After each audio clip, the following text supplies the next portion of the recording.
अत्र विराजमान प्रातस्मरणीय परम पूज्य श्री पितृचरण, मातृचरण, चिरायुष्मान प्रथमेश बाबा, समस्त परिवार एवं जिसके दिव्य मनोरथ से प्रतिवर्ष ये सत्संग का आयोजन होता है, ऐसे अपने मनोरथी परिवार परम भगवरीय भक्तिबेन, आरतीबेन, सुनील भाई गांधी, श्राबेन और उनका समस्त परिवार एवं हमारे पुष्टि परिवार के भी सभी कमेटी मेंबर्स एवं यहाँ उपस्थित सभी आत्मीजनों, अत्यंत आनंद का अनुभव हो रहा है। प्रति वर्ष की तरह इस वर्ष भी यहाँ आना हुआ, पर जब दिसंबर महीने में सुनील भाई आए थे और पाटोत्सव में देखा कि पूरा परिवार एक संग वहाँ मंच पे है, तो वर्षों से उनके मन में भी मनोरथ था कि जैसे यहाँ पूरा परिवार एक मंच पे एक संग दिखता है, वैसा ही दर्शन मुझे दुबई वासियों को भी यहाँ दुबई में करवाना। और आपने विनती करी और उस विनती के कारण पूज्य पितृचरण, आनंदपुरा परिवार भी, मातृचरण सब यहाँ पधारे और दुबई वासियों को भी ये अद्भुत संगम का लाभ प्राप्त हुआ। दयाराम भाई कृत भक्ति पोषण की 5 दिवसीय यात्रा में हमें पदार्पण करना है। और देखो, ये भक्ति पोषण ग्रंथ बहुत कम जगह हुआ है और कई लोगों को तो पता भी नहीं है कि ये भक्ति पोषण है क्या। कई लोग जानते भी नहीं है कि भक्ति पोषण में क्या विषय है। सबसे पहले यदि जिसके कृति में परिचय प्राप्त करना है, उसके कर्ता का परिचय प्राप्त करना बहुत जरूरी है। और इसलिए संक्षेप में मैं कर्ता का परिचय देके सीधे ही आपको विषय के अंदर प्रवेश कराऊंगा। देखो, दयाराम भाई हैं कौन, और जब वो भक्ति की बात कर रहे हैं तो वो भक्ति की बात अपने पुष्टि मार्ग में इतनी ऑथेंटिक क्यों मानी जाती है। कई लोग हैं कि उनकी रचना से प्रत्यक्ष और परोक्ष रूप से परिचित हैं, पर उनकी बात को इतना ऑथेंटिसिटी के संग ऑथेंटिक मानना वो क्यों। तो दयाराम भाई कौन है, उनका संक्षिप्त परिचय आपको दूं तो पहले आपको ले जाना पड़ेगा श्रीमद् भागवत के अंदर, कि जब भगवान भागते भागते जा रहे हैं और पीछे पड़े हैं काल यवन, और जब काल यवन भगवान के पीछे पीछे भागते भागते जा रहे हैं और भगवान राजा मुचकुंद की गुफा के अंदर प्रवेश कर गए, और जब राजा मुचकुंद की गुफा के अंदर प्रवेश कर गए, वहां राजा मुचकुंद सो रहे थे और उन्हें ऐसा वरदान था,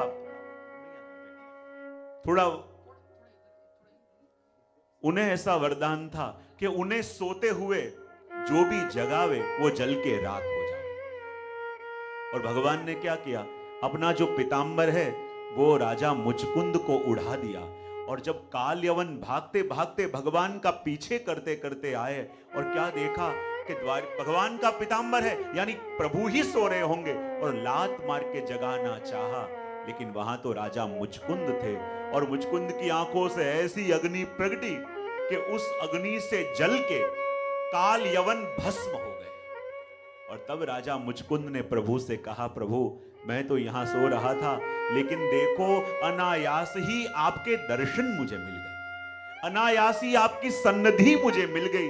अब प्रभु जब आपके दर्शन पाए तो आपसे और क्या मांगू, एक ही वस्तु मांगू कि ऐसी कृपा प्रभु करो कि मुझे जीवन में भक्ति मिले, जीवन में मुझे भक्ति मिले। और तब भगवान ने कहा, मेरे दर्शन मिलने सरल है पर भक्ति मिलना दुर्लभ है। मेरे जीवन में दर्शन हो गए तो इसका मतलब ये नहीं कि तुम्हें भक्ति भी फलित हो जाएगी। प्रभु के दर्शन तो कंस को भी हुए, प्रभु के दर्शन तो दुर्योधन को भी हुए, लेकिन वो लाभ ले न सके। बोले क्यों? भगवान मिले पर भक्ति नहीं मिली। और तब मुचकुंद ने कहा कि कृपानाथ ऐसी कृपा करो कि मुझे भक्ति मिले। तो भगवान ने कहा, इस जीवन में तो संभव नहीं है, पर आने वाले जन्म में तुम किसी ब्राह्मण श्रेष्ठ के वहां जन्म लोगे और तब तुम्हारे जीवन में तुम्हें भक्ति प्राप्त होगी। और चिंतकों का ऐसा मानना है कि वही राजा मुचकुंद दूसरे जन्म में प्रगटे जूनागढ़ में नरसिंह मेहता के रूप से, और नरसिंह मेहता के रूप से शिवजी की कृपा से प्रभु के रास के दर्शन भी हुए और भक्ति भी फलित हुई, और ऐसा सामर्थ्य था कि अपने तार में जैसे केदार राग छेड़े और भगवान उनके सामने आ जाएं। पर उस जीवन में भक्ति फलित तो हुई, पर अनजाने में प्रभु को श्रम दे दिया। बोले क्या? जब हुंडी स्वीकार नहीं थी तो आपने विनती करी, मारी हुंडी स्वीकारो महाराज रे शामड़ा गिरधारे, और वो हुंडी स्वीकारने के लिए भगवान को स्वयं शामरशाह सेठ बन के आना पड़ा। और जब ये हुआ तो अपने नरसिंह मेहता को इतना ताप हुआ, इतनी पीड़ा हुई कि अनजाने में अपना कार्य साधने के लिए प्रभु मैंने आपको श्रम दिया, और प्रभु आपको मेरे कारण परिश्रम हुआ, तो अब मैं प्रण लेता हूं कि अब जब जन्म लूंगा तो मैं बोलूंगा नहीं। और वही नरसिंह मेहता का दूसरा जन्म हुआ हमारे गोपाल दास जी के रूप में, कि जिन्होंने वल्लभाख्यान गाया, और इसलिए जन्म से मूंगे रहे, क्योंकि गए जन्म में जब प्रभु आपने वाणी तो दी, पर उस वाणी से प्रभु आपको श्रम दिया, इसलिए इस जन्म में मैं बोलूंगा नहीं। लेकिन जब श्री गुसाई जी ने कृपा करी, अपना चरवित तांबुल मुख में पधराया, और जब उन्होंने भी गाया तो पहले कौन से राग में गाया? केदार में, वंदु श्री विठ्ठलवर, क्योंकि केदार राग के कारण श्रम दिया था, और केदार राग से गाया तो राजा मुचकुंद जो थे नरसिंह मेहता के रूप में आए। वही नरसिंह मेहता गोपाल दास जी वल्लभाख्यान के रचने वाले के रूप में आए, और वही गोपाल दास जी अपने वहां कहते हैं ये दयाराम भाई के रूप से आए। ये वो हैं जिन्हें प्रभु का प्रगट दर्शन भी मिला है, ये वो हैं कि जिनको रास का दर्शन भी मिला है, ये वो है जिन्होंने प्रभु के गुणगान भी गाए हैं, और इसीलिए उनकी वाणी को इतना प्रमाणभूत अपने वहां माना जाता है।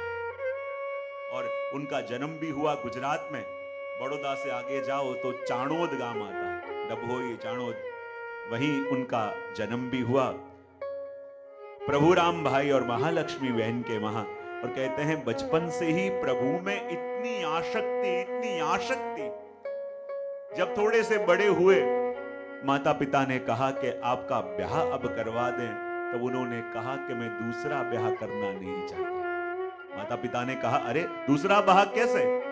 बोले जब मेरा ब्रह्म संबंध हुआ उसी दिन मेरा ब्याह तो मेरे प्रभु के संग, मेरे गोवर्धन धरण के संग हो गया है, और जब गोवर्धन धरण के संग मेरा ब्याह हो गया है तो फिर दूसरा ब्याह मैं कैसे करूं? और तब उन्होंने गाया था, एक वर्यो गोपी जन वल्लभ, नहीं स्वामी मारे कोई बीजो रे, कि मैंने ब्याह किया है तो मेरे गोपी जन वल्लभ प्रभु से किया है, और जब प्रभु से ब्याह कर लिया तब दूसरा ब्याह मैं इस जीवन में कैसे करूं?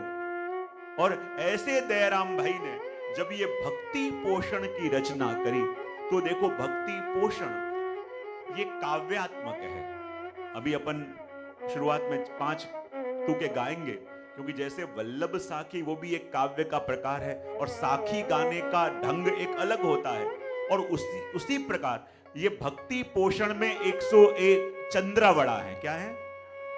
चंद्रावड़ा। इसके जो रचना है उसे चंद्रावड़ा कहते हैं, और चंद्रावड़ा गुजराती भाषा में है, लेकिन इसको गाने का एक विशिष्ट प्रकार है कि भक्ति का पोषण कैसे हो। देखो 3 शब्द बहुत समानार्थी लगते हैं अपन को, लेकिन बहुत भेद है। एक होता है पोषण, एक होता है कुपोषण, और एक होता है शोषण। कितने शब्द कहे मैंने? कौन कौन से? पोषण, कुपोषण और तीसरा शोषण। कितने जीव ऐसे हैं कि जिनकी भक्ति पोषित है? कितने जीव यहां बैठे ऐसे हैं जिनकी भक्ति कुपोषित है? और कितने जीव ऐसे हैं कि जिनकी भक्ति शोषित है? पता कैसे अपन को चले कि अपनी भक्ति पोषित है, कुपोषित है या शोषित है?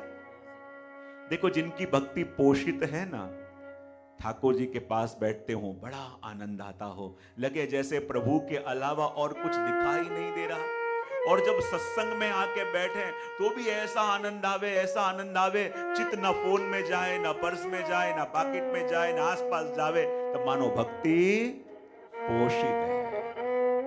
लेकिन जब अपन को प्रभु के आगे बैठा हुए, प्रभु के सामने बैठा हुए, तो चिंता हो दुकान में क्या हो रहा होगा, ऑफिस में क्या हो रहा होगा। सत्संग में बैठे हैं अपन तो अपने में ध्यान न हो, देखे कौन कौन आया है, कौन कौन नहीं आया है, क्या है, तब मानो ये भक्ति कौन सी है। भक्ति है तो सही पर कुपोषित। अपन को लगे कि इतना इतना प्रयत्न कर रहे हैं, मन ठाकुर जी में लग क्यों नहीं रहा, इतना इतना प्रयत्न करें, चित्त ठाकुर जी में स्थिर क्यों नहीं हो रहा, तो मानो अपनी भक्ति कुपोषित है। कहते हैं बालक बचपन में बहुत कमजोर हो, बहुत कमजोर हो, तो अपन कहते हैं ये कुपोषण का शिकार है, कहते हैं कुपोषण का शिकार है। इसके भाव को लोगों ने दुरुपयोग कर दिया हो, ऐसी भक्ति अपनी होती है शोषित। तो कई लोग ऐसे होते हैं कि जिनकी भक्ति पोषित है, कई लोग ऐसे जिनकी भक्ति शोषित है, और कई लोग ऐसे जिनकी भक्ति कुपोषित है। तो जैसी भी भक्ति लेके अपन आए हैं, चिंता मत करो, भक्ति का बीज है तो सही, और है तो सही, तो उसे पोषित होते भी देर लगेगी नहीं। और कई बार मैं अपने प्रवचनों में एग्जाम्पल में देता रहता हूं कि देखो या 5 दिन अपन को कुछ पाना नहीं है, और मैं कुछ देने आया भी नहीं हूं, क्योंकि मैं हमेशा कहता हूं कि आज लोग पहले से ही इतने ज्यादा इन्फॉर्म्ड होते हैं, इतने ज्यादा भरे हुए होते हैं, और यदि मुझे ऐसा लगे कि कुछ नया देना है तो ऐसे ही लगे कि भरे हुए कप के अंदर में और चाय ऐड कर रहा हूं, क्या होगा उसका, ओवरफ्लो होता है। तो मैं यहां कुछ देने नहीं आया, तो बोले 5 दिन करना क्या है। तो कई बार मैं एक एग्जाम्पल अपने प्रवचनों में देता हूं कि जैसे एक गांव के अंदर एक कुआं था, और उसी कुएं का पानी पूरे गांव के लोग पीते थे। अब हुआ ऐसे, 2 बकरियां लड़ती लड़ती आई, और एक बकरी लड़ते लड़ते उस कुएं में गिर गई। अब कुएं में गिर के वो मर गई, तो कुएं के पानी में दुर्गंध आने लगी। अब पूरे गांव के लोग वही पानी पीते थे, अब दुर्गंध आने लगी। सब बोले कि करे क्या कि पानी शुद्ध हो। किसी ने कहा ऐसे करो, यहां पूरी रात बैठ के अखंड जप करते हैं, और अखंड जप करेंगे तो जल जरूर शुद्ध होगा।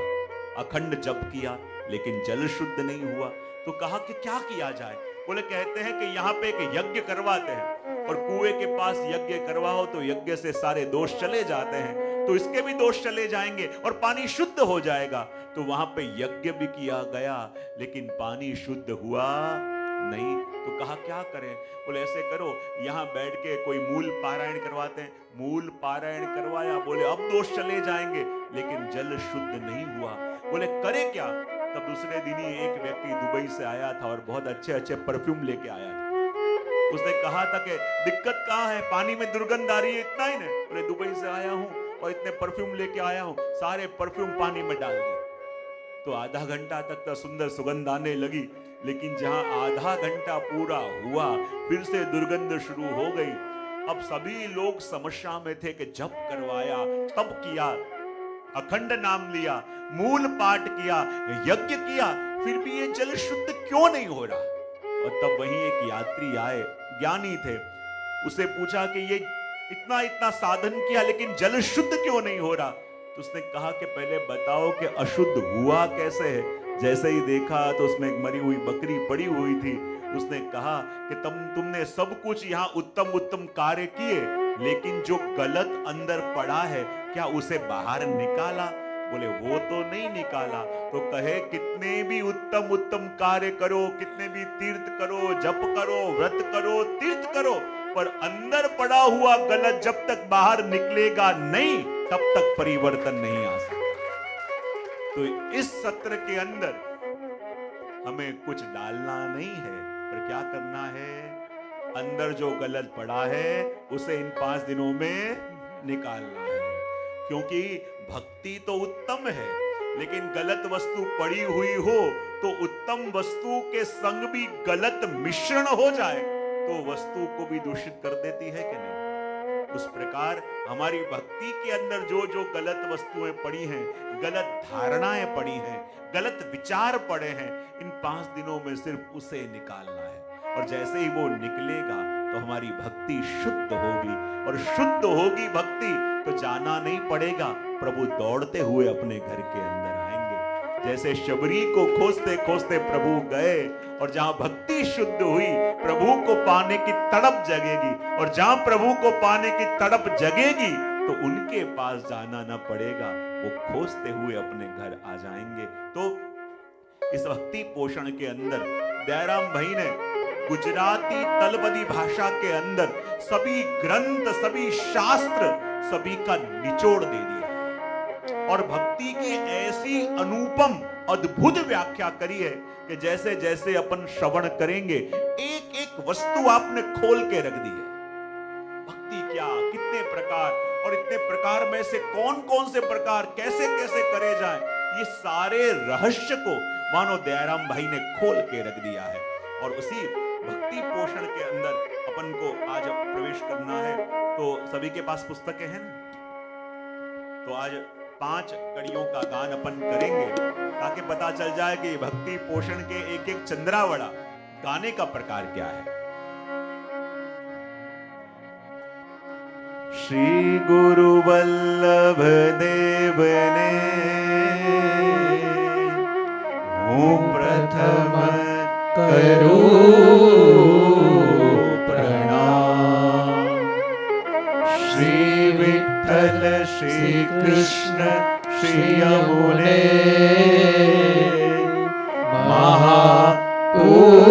महापूरण का पूरण काम दामोदरदास अष्ट सखा पूरो पूर्वास शुभमति द्यो अति परम पवित्र भक्ति सुपोषण गाऊ चरित्र सेवो श्री कृष्ण कृपाळु सेवो श्री कृष्ण कृपाळु।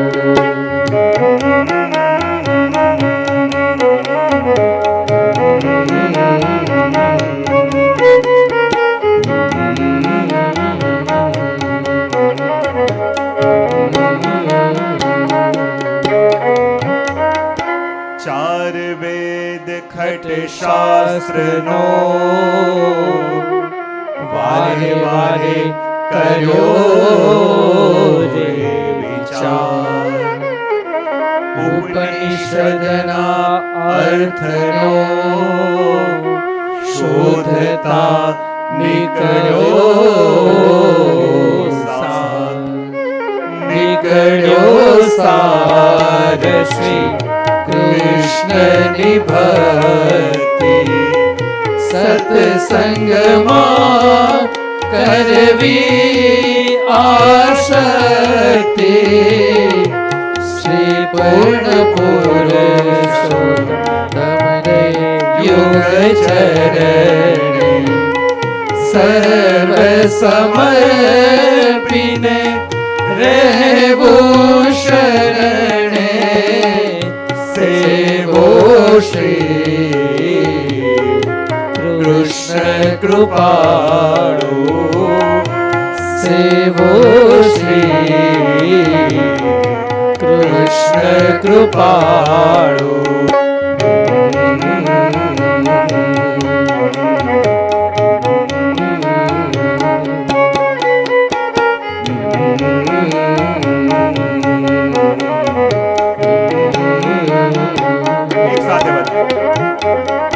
नहीं कोई जैन समोवड़े आगे कोई ईशन जैन शीश, सर्व वस्तु थई कोई कहावे सर्वाधीश सर्वाधीश वंदे सहुजे निगमने दीनति कहे से तेने शेष महेश विधि श्री अगम्य तेने कहिए पुरुषोत्तम सेवो श्री कृष्ण कृपालु सेवो श्री कृष्ण कृपालु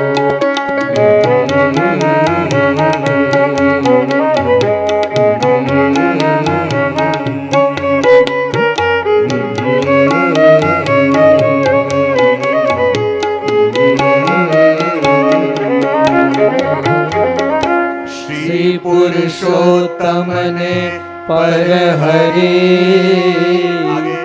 जेनो अन्य अमरे मन मोहे ते काम दुधा मणि मुकीने महेशी पुत्र नो पय दोहे दोहे गाय मोगी मूड पाड़ो तरसो गंगा तीरे खोदे खाड़ो तेम पूर्ण तजी अवर आराधे मेहनत माथे पड़े काये चला दे सेवो श्री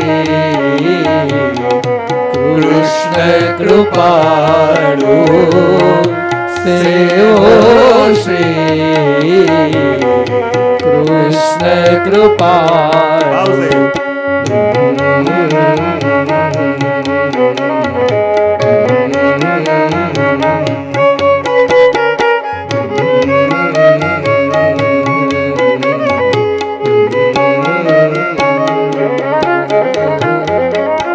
राखी भरोसो अन्यनो न करे आश्रय अविनाश इच्छे अखिल दुख वामड़ा वड़ी श्रेय थवा मन आश आश करे तरवा दधिपूर स्वाननो हाथ ग्रही अंगूर तेजे वो पामसे सागर पार तरसे ते वो हरि विमुख संसार सेवो श्री कृष्ण कृपालु सेवो श्री कृष्ण कृपालु सेवो श्री कृष्ण कृपालु सेवो श्री कृष्ण कृपालु। ये चंद्रावड़ा की खासियत ये है कि इस हर एक चंद्रावड़ा के पीछे एक पंक्ति रिपीट होती है। वो कौन सी है? सेवो श्री कृष्ण कृपालु। क्योंकि ये पूरे भक्ति पोषण का हार्द है, तो ये कड़ी है सेवो श्री कृष्ण कृपालु। और इसलिए हर एक कड़ी के पीछे ये पंक्ति रिपीट भी होगी। और दयाराम भाई मंगलाचरण जो प्रथम कड़ी से करते हैं, और उसमें स्मरण किसका किया? श्री गुरु वल्लभ देव ने, आगे प्रथम करो। सभी का आवाज आना चाहिए। श्री गुरु वल्लभ देव ने, आगे करो प्रणाम। श्री विठ्ठल श्री कृष्ण श्री यमुने, आगे क्या बात है। यहां दयाराम भाई सबसे पहले स्मरण किनका करते हैं तो कहते हैं कि श्री गुरु वल्लभ देव ने हूं प्रथम करूं प्रणाम। देखो भक्ति क्या है? भक्ति यानी अपन जो भी कर रहे हैं वही करते रहें, लेकिन उसी को देखने की दृष्टि बदल जाए तो मानो वो भक्ति हो रही है।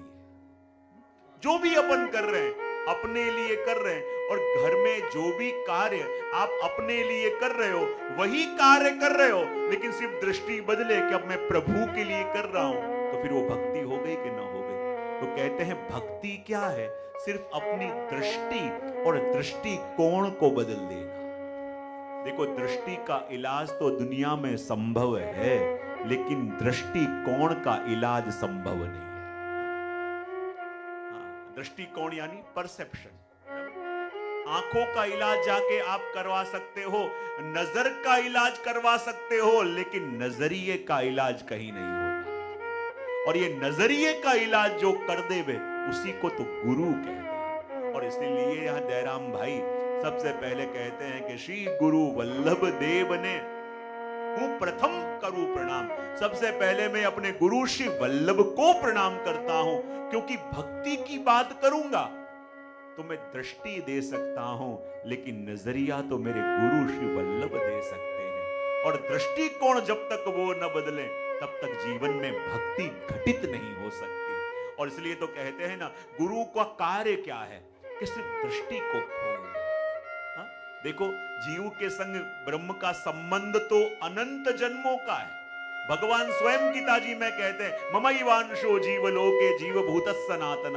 भगवान स्वयं कहते हैं कि जीव मेरा अंश है, और वो पढ़ते हैं तो अपन को लगे भगवान जब कह रहे हैं तो हम तो उनका अंश हैं, और उनका अंश हैं यानी उनसे अपना संबंध हुआ कि ना हुआ?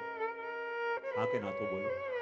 और आजकल का नहीं, अनादिकाल का है। और जब अपना संबंध नित्य ब्रह्म से है ही, तो फिर ब्रह्म संबंध क्यों? संबंध तो उनसे है ही, संबंध तो है ही, पर अभी दृष्टि खुली नहीं है, तो इस संबंध को जाना नहीं है। तो वल्लभ ब्रह्म संबंध करवाते नहीं है तो किसका है और कौन तेरा है, सिर्फ ये दृष्टि को खोल के उसे बता देते हैं। और जब दृष्टि खुली, नजरिया बदला, और सारे नजारे बदल जाते हैं। कहते हैं ना, एक राजा था कि उसके पास जब उसके गुरु आए, राजा से पूछा कि बता कैसे सब कुछ चल रहा है? बोले क्या करूं, ये राजपाट चल रहा है, सब कुछ चल रहा है, लेकिन लगता है यहाँ रह के भगवत भजन हो नहीं सकता। यदि आप आज्ञा करो तो बहुत उम्र मेरी हो गई है, अब मुझे जंगल में जाके तप करना है और प्रभु को प्रसन्न करना है। तब गुरु ने कहा, तुझे ऐसे लगता है कि ये राजपाट छोड़ के, घर छोड़ के, परिवार छोड़ के तू जंगल में जाएगा तो वहां बैठ के तू प्रभु को प्रसन्न कर लेगा? बोले मुझे तो ऐसे लगता है। गुरु ने कहा, देख राजा, अभी तू जहां है ना, ये तेरी मोस्ट कंफर्टेबल प्लेस है। यहां तेरा राज्य, तेरा महल, तेरे कमरे, तेरे लोग, तेरे सेवक, और जहां तू सबसे ज्यादा कंफर्टेबल है वहां बैठ के तू वो नहीं कर पा रहा कि जो करना चाहता है, तो जंगल में जाके मोस्ट अनकंफर्टेबल प्लेस में क्या तू वो कर पाएगा?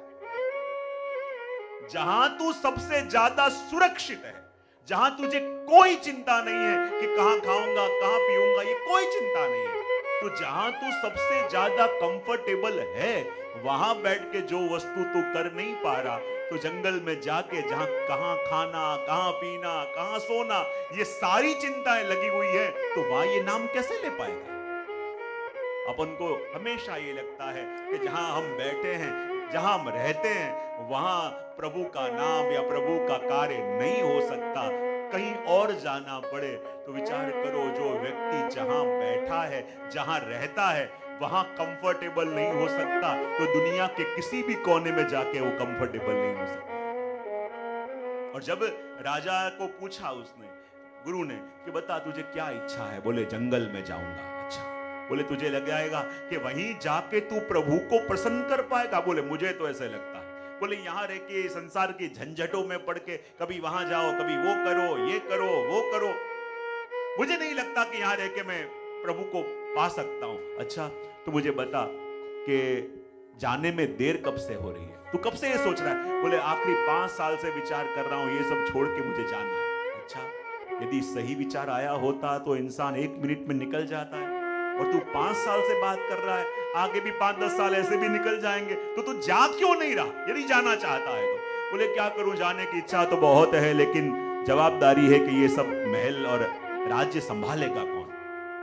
मेरा बालक है, वो बहुत छोटा सा है, उसको ये जवाबदारी दे नहीं सकते, और मैं ढूंढ रहा हूं कि कोई ऐसा योग्य व्यक्ति मिले तो वो संभालने को तैयार हो जाए, तो उसी दिन मैं ये सब छोड़ के चला जाऊंगा। अच्छा, गुरु ने कहा तू ऐसे व्यक्ति को खोज रहा है जो तेरी जवाबदारी संभाल ले, और उसी दिन तू सब छोड़ के निकल लेगा? बोले हाँ। तो गुरु ने कहा बता तू, तेरा मेरे बारे में विचार क्या है? तुझे लगता है कि ये सब जवाबदारियां मैं संभाल सकूंगा? उसने कहा यदि आप संभालने वाले हो, आपसे तो सब सीख सीख के मैं ये चलाता हूं, यदि आप संभालते हो तो मैं निश्चिंत होके आज ही चला जाऊंगा। गुरु ने कहा ठीक है, तो अपना ये पक्का, मैं तेरी जवाबदारी संभालता हूं और तू तेरे मनोरथ को पूरा कर, तू तेरी इच्छा को पूरा कर। पर ये बात पहले मुझे बता, जब तू ये सब छोड़ के जंगल में जाएगा तो तेरे संग तेरा पेट भी लगा हुआ है, खाएगा पिएगा, सब चीज लाएगा कैसे? बोले ऐसे करूंगा, जाने से पहले मैं राज्य में से थोड़ी राशि ले लूंगा और उससे अपना निर्वाह चलाऊंगा। गुरु ने कहा ये अनुमति मैं नहीं दूंगा। बोले क्यों? ये धन तेरा नहीं, ये प्रजा का है, और प्रजा के धन में से मैं तुझे तेरे पर्सनल यूज के लिए कोई वस्तु ले जाने दूंगा नहीं, क्योंकि अब राजगादी तू मुझे सौंप रहा है, तूने मुझे राजगादी सौंप दी, मैं राजा हूं और मैं प्रजा का द्रव्य तुझे दूंगा नहीं। अब बता तेरा निर्वाह कैसे करेगा? राजा ने कहा ऐसे होगा तो मैं कहीं जाके एक नौकरी कर लूंगा, और नौकरी करके जो भी धन आएगा उससे मेरा निर्वाह करूंगा और भगवत भजन करूंगा। तब गुरु ने कहा यदि तुम्हें नौकरी ही करनी हो तो एक नौकरी मेरे ध्यान में है। बोले कौन सी? बोले मेरे ध्यान में, मेरे राज्य में एक राजा की नौकरी खाली है, जो तू करना चाहता हो तो मैं अभी तुझे ये नौकरी दे दूं। राजा ने कहा ठीक है, और गुरु ने ले जाके उसे राज सिंहासन पे बैठा दिया और कहा देख, आज से तू राजा नहीं, आज से तू मेरे वहां सेवा कर रहा है, मेरे वहां चाकरी कर रहा है, ऐसे सेवक बन के राजपाट चला। और अभी तक वो राजा बन के राजपाट चलाता था, और वही राज्य, वही कुर्सी, वही सिंहासन, वही पूरा राजमहल। लेकिन अब 1 साल के बाद जब गुरु आए और राजा से पूछा कैसे चल रहा है? बोले बड़ा आनंद है, बड़ा संतोष है, बड़ी खुशी है। बोले क्यों? गुरु ने कहा पहले तू स्वामी बन के राज्य चलाता था और अब तू सेवक बन के राज्य चला रहा है। वही कार्य हो रहा है, वही प्रवृत्ति हो रही है, वही राज्य, वही सिंहासन, सब कुछ वही रहा। लेकिन गुरु ने क्या किया? गुरु ने नजरिया बदल लिया, और जहां नजरिया बदला हर एक वस्तु को देखने का दृष्टिकोण बदल गया।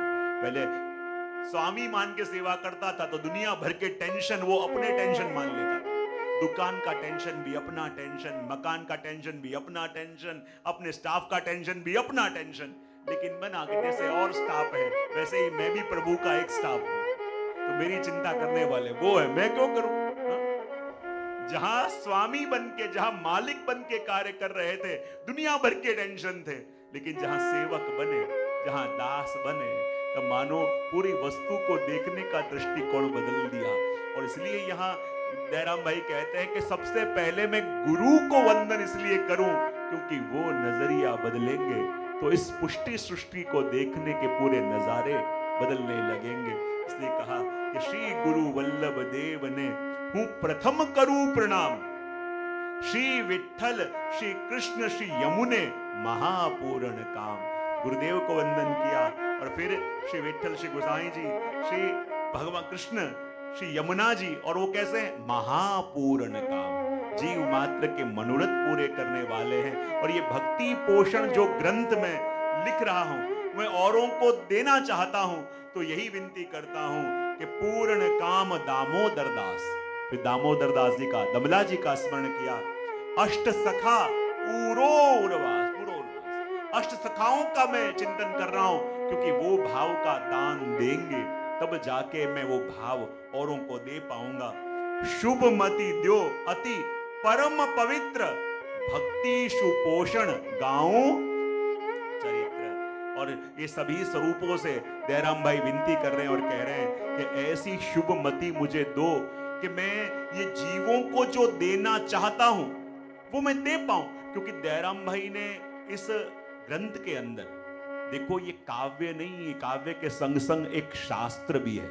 जैसे जैसे आप आगे सुनोगे आपको लगेगा कि गुजराती भाषा है, पर दयाराम भाई ने इसमें अपनी कोई बात नहीं करी।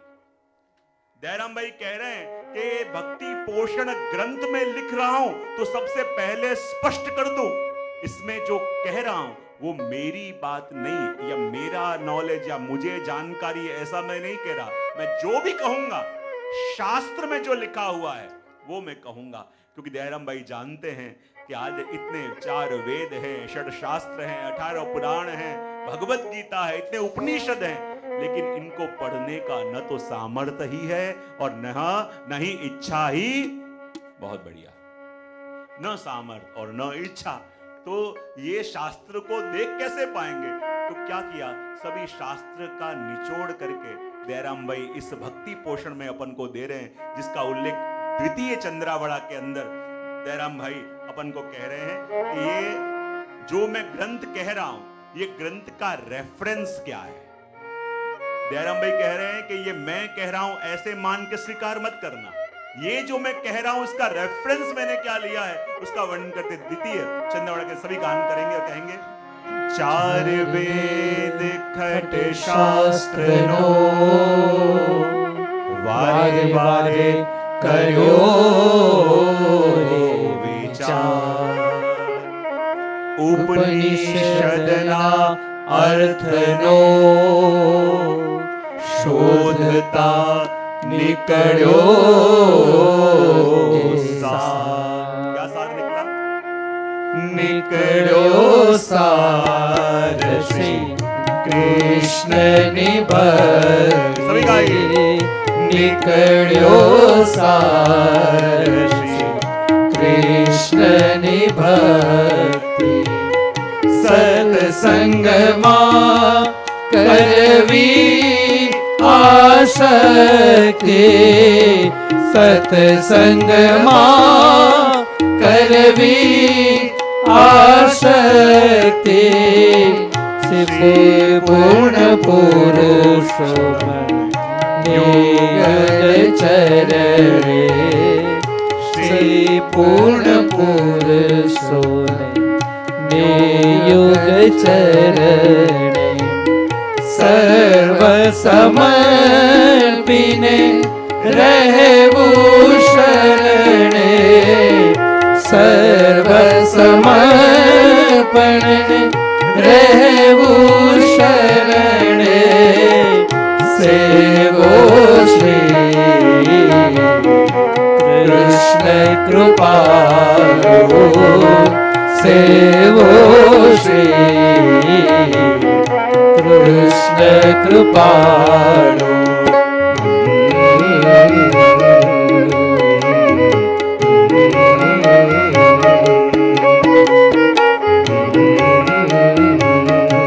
अब एक लाइन हम गाएंगे और एक लाइन आप।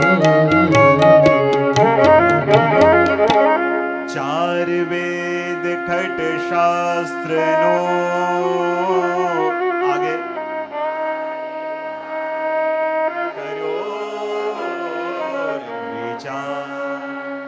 उपनिषद ना अर्थ नो शोधता,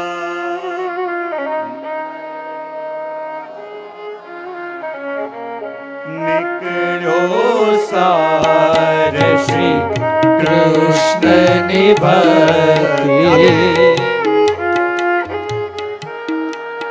करवी आसक्ति, श्री पूर्ण पुरुषोत्तम वेग चरणे सर्व सम रेवु शरणे सर्व समर्पिने रेवु शरणे सेवो श्री कृष्ण कृपालु सेवो श्री कृष्ण कृपालु सेवो श्री कृष्ण कृपालु सेवो श्री कृष्ण कृपालु। देखो ये दूसरे चंद्रावड़ा के अंदर जब ये भक्ति पोषण प्रारंभ कर रहे हैं और दयाराम भाई क्या कह रहे हैं कि इसके अंदर एक भी वस्तु मैंने अपने मन की कही हो तो कृपा करके उसे स्वीकार मत करना, क्योंकि अपने सनातन वैदिक संस्कृति की, अपने सनातन वैदिक धर्म की एक विशेषता है। क्या? यहां पे मौलिक विचारों का स्वीकार नहीं किया जाता यदि वो विचार शास्त्र से सम्मत न हो। हमारे वहां वही विचारों का स्वीकार किया जाता है कि जिसका प्रमाण वेद शास्त्र देते हो। और देखो एक बात और बता दूं, अपने सनातन वैदिक परंपरा में उसे नास्तिक नहीं कहा जाता जो भगवान को नहीं मानता, हमारे वहां उसे नास्तिक कहा जाता है जो वेदों को नहीं मानता। और इसलिए जिनकी प्रभु के अवतारों में गणना होती है उनने भी जब वेद का अस्वीकार किया तो उनके मत को भी अपने वहां नास्तिक मत कहा जाता है। और इसीलिए अपने वहां शास्त्रों का प्रमाण सबसे ज्यादा। और इसलिए दयाराम भाई कह रहे हैं कि ये भक्ति पोषण में यदि एक भी बात आपको मेरी लगे तो आप उसी समय उसका स्वीकार मत करना। लेकिन मैं जो कह रहा हूं सबसे पहले दयाराम भाई संकल्प कर रहे हैं और संकल्प करके ये प्रतिज्ञा ले रहे हैं कि इसके अंदर मैं जो भी कहूंगा वो कैसे? 4 वेद षट शास्त्र नो वारे वारे करो विचार। चारों वेद और षट शास्त्र उन सभी का बार बार चिंतन किया। क्यों? क्योंकि ये सभी शास्त्र पढ़ने का लोगों के पास समय नहीं है, लेकिन जो भी शास्त्र हैं ये सारे निर्देश तो कोई एक चीज के लिए कर रहे हैं। तो बार बार चिंतन किया, क्या? उसका एसेंस लेने के लिए। क्योंकि आज लोगों के पास इतना समय नहीं है कि स्वयं ग्रंथ पढ़ें, ग्रंथ समझें और जो ग्रंथ जैसे कहना चाहता है उस रूप में उसे समझें। कई बार कहना ग्रंथ कुछ और चाहता है और समझ में अपने कुछ और आता है। लेकिन कहते हैं कि आज लोगों के पास इतना समय नहीं कि ग्रंथ पढ़ें, ग्रंथ को यथार्थ रूप से समझें और उसका अर्थ घटन भी करें। जब ये समय नहीं है तो दयाराम भाई ने कहा कि मैं संकल्प करता हूं कि 4 वेद, षट शास्त्र, उपनिषद ये सभी का बार बार चिंतन करके ये उपदेश देना क्या चाहते हैं, ये सभी शास्त्रों का निचोड़ क्या है, सभी शास्त्र निर्देश क्या कर रहे हैं। क्योंकि आज अपनी दशा क्या है, जहां शास्त्र दिखाना चाहते हैं वहां नहीं देखते। कहीं एक मंदिर ऐसा है फार ईस्ट में कि जहां एक उंगली है, वहां एक उंगली की सब लोग पूजा करते हैं। उनको लगे उनके गुरु की, उनके आराध्य की उंगली है, उसकी पूजा करते हैं। और सबसे दुख गुरु को इसी बात का होता है कि मैंने चांद को दिखाने के लिए उंगली करी, तुमने चांद को तो न देखा, मेरी उंगली पकड़ के उसकी पूजा शुरू कर दी। मैंने चांद दिखाने के लिए उंगली करी थी कि वहां देखो, लेकिन वहां तो नहीं देखा, मेरी उंगली पकड़ के उसकी पूजा शुरू कर दी। क्योंकि जो निर्देश करना चाहते हैं, ये हमें बताना क्या चाहते हैं, जब तक ये समझ में न आवे तब तक वो वस्तु अपने जीवन में घटित नहीं हो रही। इसलिए कहा कि 4 वेद खट शास्त्र नो वारे वारे कर्यो रे विचार, उपनिषद ना अर्थ नो शोधता निकड़ियो सार। और कहा कि मैंने चारे वेदों का बार बार चिंतन किया, न समझ में आए उसके ज्ञानियों से पूछा, मनोमन चिंतन किया, उसका विश्लेषण किया, षड शास्त्रों का दर्शन किया, उपनिषदों का दर्शन किया और कहा उसका जो सार निकला वो सार मैं तुम्हें कह रहा हूं। तो कहा इस सभी का सार क्या है? तो वो कहते हैं निकल्यो सार श्री कृष्ण नी भक्ति, सत्संग मां करवी आशक्ति, श्री पूर्ण पुरुषोत्तम ना युगल चरणे, सर्व समर्पीने रहेवु शरणे, सेवो श्री कृष्ण कृपा।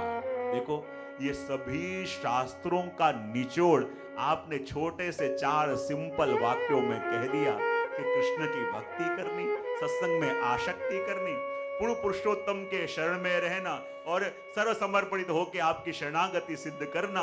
ये सभी वेद, सभी शास्त्रों का सार आपने इतनी सरल भाषा में अपन को दे दिया। देखो कई लोग कहते हैं ये शास्त्र बहुत मुश्किल हैं, ये ग्रंथ बहुत मुश्किल है। तो देखो ये दुनिया के अंदर जितने भी वेद शास्त्र वगैरह है ना वो सरल है, लेकिन दिक्कत होती क्या है, यदि वो समझाने जाए जिसको खुद को समझाना आया तो वेद भी मुश्किल लगे, शास्त्र भी मुश्किल लगे। और इसलिए दयाराम भाई ने देखो सारा चिंतन करके 4 लाइनों में हमें सारे वेदों का शास्त्र समझा दिया, एसेंस समझा दिया। बोले क्या कि निकल्यो सार श्री कृष्ण नी भक्ति, सत्संग मां करवी आशक्ति, सी पूर्ण पुरुषोत्तम ना युगल चरणे, सर्व समर्पीने रहेवु शरणे, सेवो श्री कृष्ण कृपाल। ये 4 वाक्य के अंदर कितनी सरलता से अपने सभी वेद, शास्त्र, उपनिषदों का सार हमें समझा दिया है। और सबसे पहले कहा कि देखो ये वेद कुछ भी कह रहे हैं, षट शास्त्र कुछ भी कह रहे हैं, तो कहना यही चाहते हैं कि निकल्यो सार श्री कृष्ण नी भक्ति। जीवन में अपने वेद शास्त्र सब कहते हैं कि यो यदंशस्तः स तं भजेत, जो जिसका अंश है उसे उसको भजना चाहिए। तो हम किसके अंश हैं? जो भगवान कृष्ण के हम अंश हैं उसका भजन करना, उसकी सेवा करनी, ये हमारा परम कर्तव्य है। अब देखो एक बारिश हुई, समुद्र का पानी है, बराबर। समुद्र का पानी कौन लेके जाता है? बोले बादल। बादल लेके जाते हैं कहां? कोई पर्वत के ऊपर, वहां बरसाते हैं और वही झरना बन के बहते बहते आवे, कई पर्वतों से कूदे, कई जंगलों में से जाए, जाके एक नदी में मिले और नदी भी लंबी यात्रा करती करती जाए और जाके मिले कहां?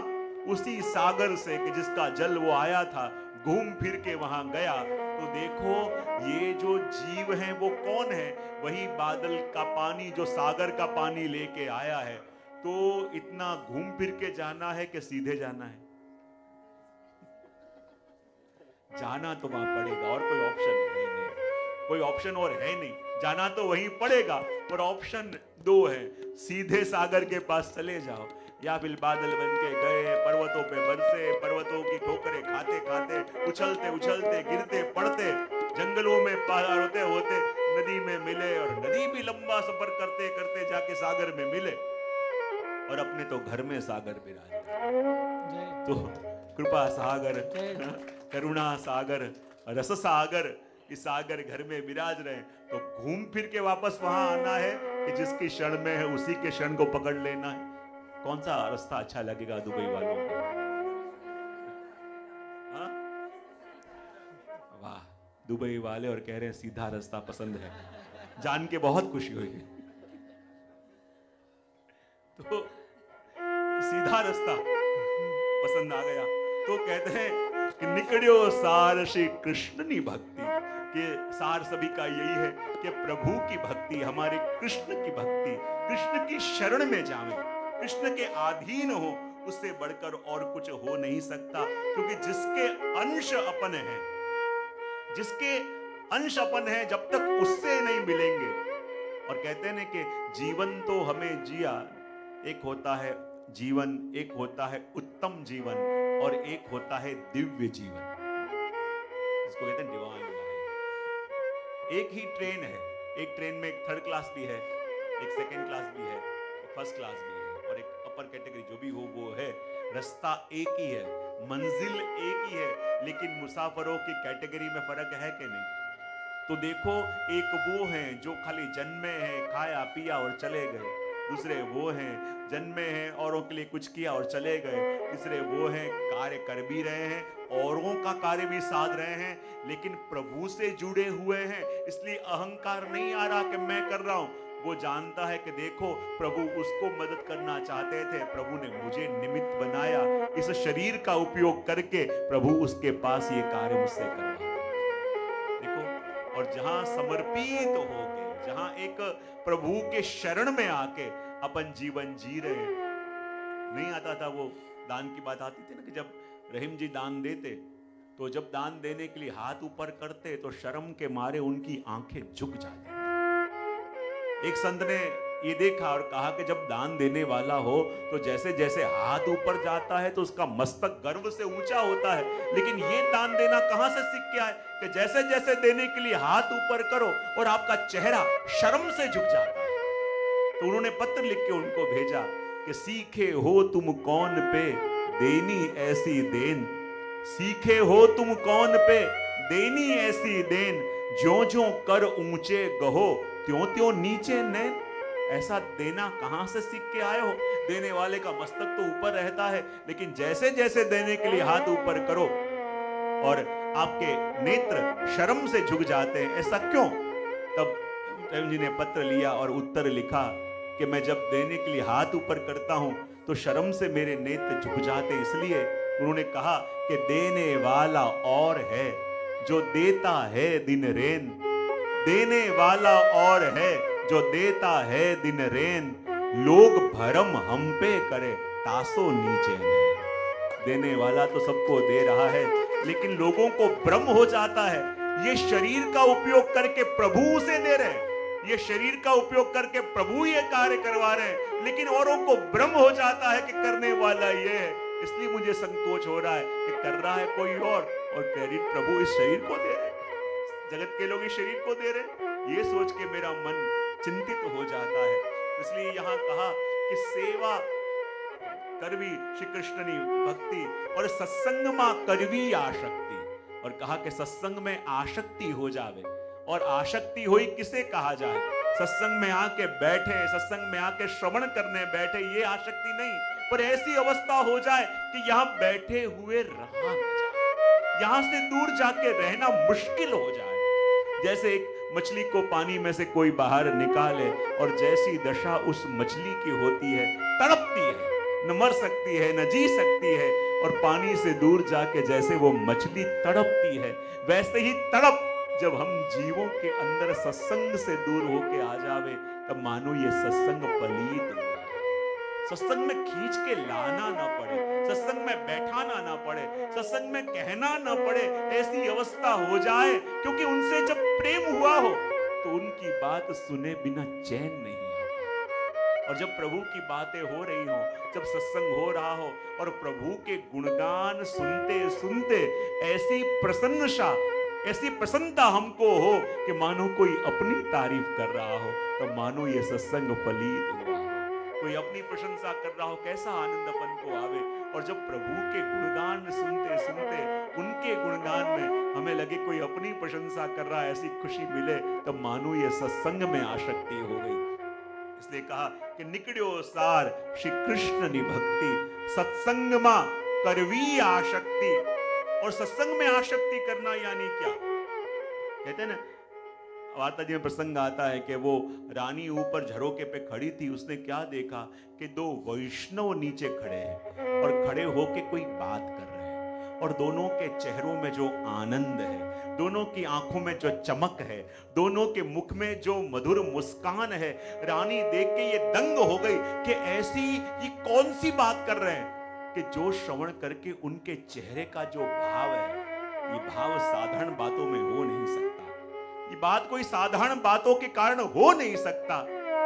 अपनी दासी को दौड़ाया, जा पूछ क्या वो क्या बात कर रहे हैं। दासी भागती भागती आई और दोनों वैष्णव भगवत वार्ता कर रहे थे, उनसे आके पूछा कि हमारे रानी मां पूछ रहे हैं कि आप क्या बात कर रहे हो, क्योंकि आपके चेहरे की खुशी, आपकी आंखों की चमक, आपके मुख की प्रसन्नता, ये कोई साधारण बात में हो नहीं सकती।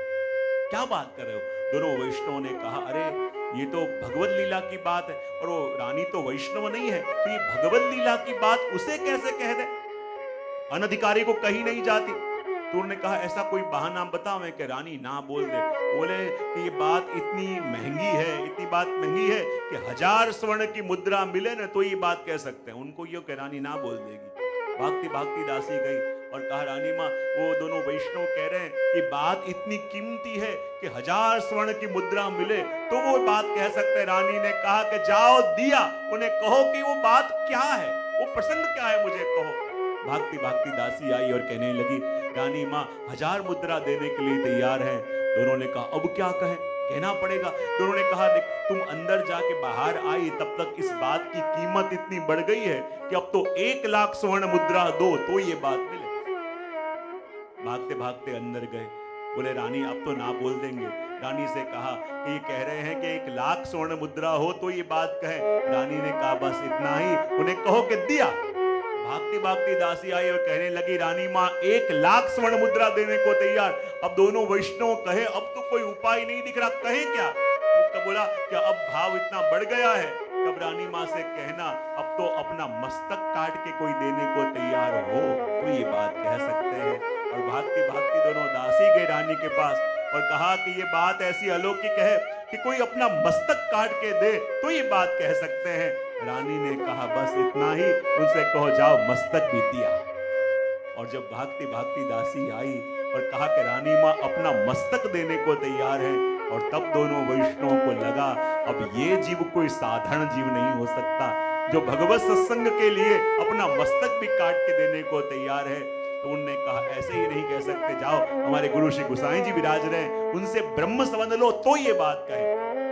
अब जब श्री गोसाई जी से ब्रह्म समझ लिया, सेवक हुई, और जब भी वैष्णव मिलते दोनों, वो कहते हैं कि अपना ऋण लेने कब आ रहे हो? बोले, क्या ऋण?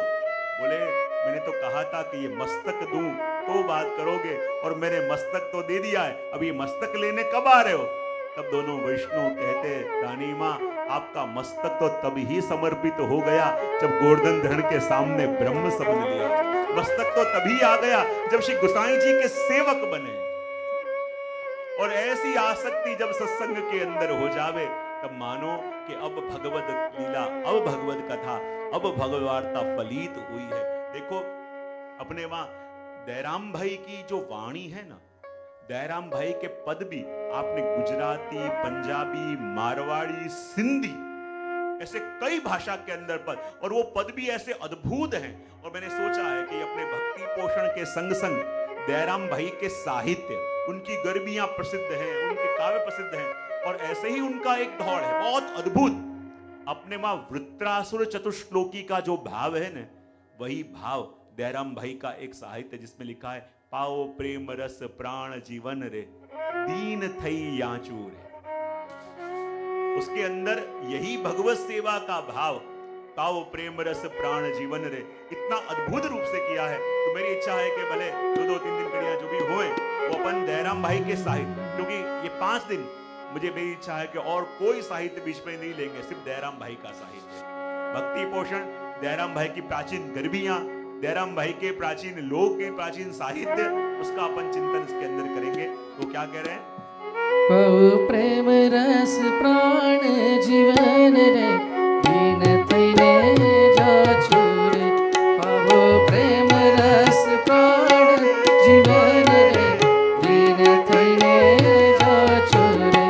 मुक्ति मार्गिने आप जो ज्ञान रे, तू तो नवराचू रे।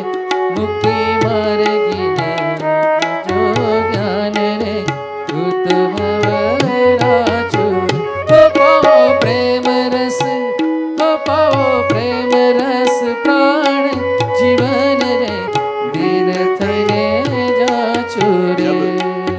उत्तरासुर से कहा कि उत्तरासुर मैं तुझे मुक्ति दे दूं, मैं तुझे मोक्ष दे दूं, तो दयाराम भाई ने कहा ऐसी सस्ती चीजें लेने वाले हम वैष्णव नहीं हैं, हम वैष्णव तो वो हैं जो ब्रांडेड चीज हो वही लेते। मुक्ति तो जिनको चाहिए उनको दे दो, ये मुक्ति हमें नहीं चाहिए। वो कहते पाओ प्रेम रस, प्रभु हम आपसे छूटना नहीं चाहते, क्योंकि मुक्ति क्या है? पुष्टि भक्त तो वो है जिसको प्रभु ने अपने हृदय से लगाया हुआ है, और हृदय से जिसको प्रभु ने लगा के रखा हो, वो उसे प्रभु कहे कि मैं तुझे मुक्ति दे दूं, मुझसे दूर कर दूं, तो प्रभु से दूर जाना किसको गवारा होगा? जयराम भाई कहते हैं कि पाओ प्रेम रस प्राण जीवन रे। प्रभु हम तो आपके प्रेम को चाहते हैं, प्रभु आपसे स्नेह चाहते हैं, ये मुक्ति जिसे चाहिए उसे बांट दो। और इसलिए तो अपने वहां भी जब थाली की आरती करते हैं तो 4 मुठिया पहले वार के फेंकते हैं। वो 4 मुठिया क्या है? वो 4 प्रकार की मुक्ति है। और हम प्रभु से कहते हैं जो प्रभु आपकी सेवा हमें मिली है, तो प्रभु आपकी सेवा के ऊपर से ये चारों प्रकार की मुक्तियां नौछावर करके फेंकते हैं। जिसको उठानी हो उठा ले, हमें वो नहीं, हमें तो प्रभु आपकी सेवा चाहिए। इसलिए कहते हैं होरी जे राबड़ी थकी तो गरीब रे भोगी ने नव बावे रे। होरी जे राबड़ी थकी गरीब लोग रे भोगी ने नव बावे रे। हो अमे राजना खास खवास रे मुक्ति मन नावे रे। हो अमे राजना खास खवास रे मुक्ति मन नावे। हो पावो प्रेम रस प्राण जीवन रे दीन थने जाचुरे। जयराम भाई कह रहे हैं कि रीझे राबड़ी थकी गरीब लोग रे भोगी ने न भावे रे। प्रभु जब आप जीव को यूं कहते हो ना, और वो भी पुष्टि जीव कि जिसके वहां प्रभु आपकी सेवा विरासती हो, उसे कोई ऐसे आप कहो कि जा मैं तुझे मुक्ति दे रहा हूं, तो ऐसे ही लगे कि कोई स्वस्थ तंदुरुस्त व्यक्ति को ऐसे कहे कि लो ये राब पी लो, तो स्वस्थ तंदुरुस्त व्यक्ति जल्दी राब मानेगा नहीं, वो कहेगा किसी बीमार को देना। बोले हमको तो घी दो, तो कहते हैं रीझे राबड़ी थकी गरीब लोग रे भोगी ने न भावे रे। हमें राज ना खासा खवास रे मुक्ति मन ना आवे रे। हम तो राज के खासा खवास हैं, इस मुक्ति में हमारा मन नहीं आएगा। और इसलिए वर्णन करते कहते हैं नित निरखिए नटवर रूप रे होस ए मन नीर।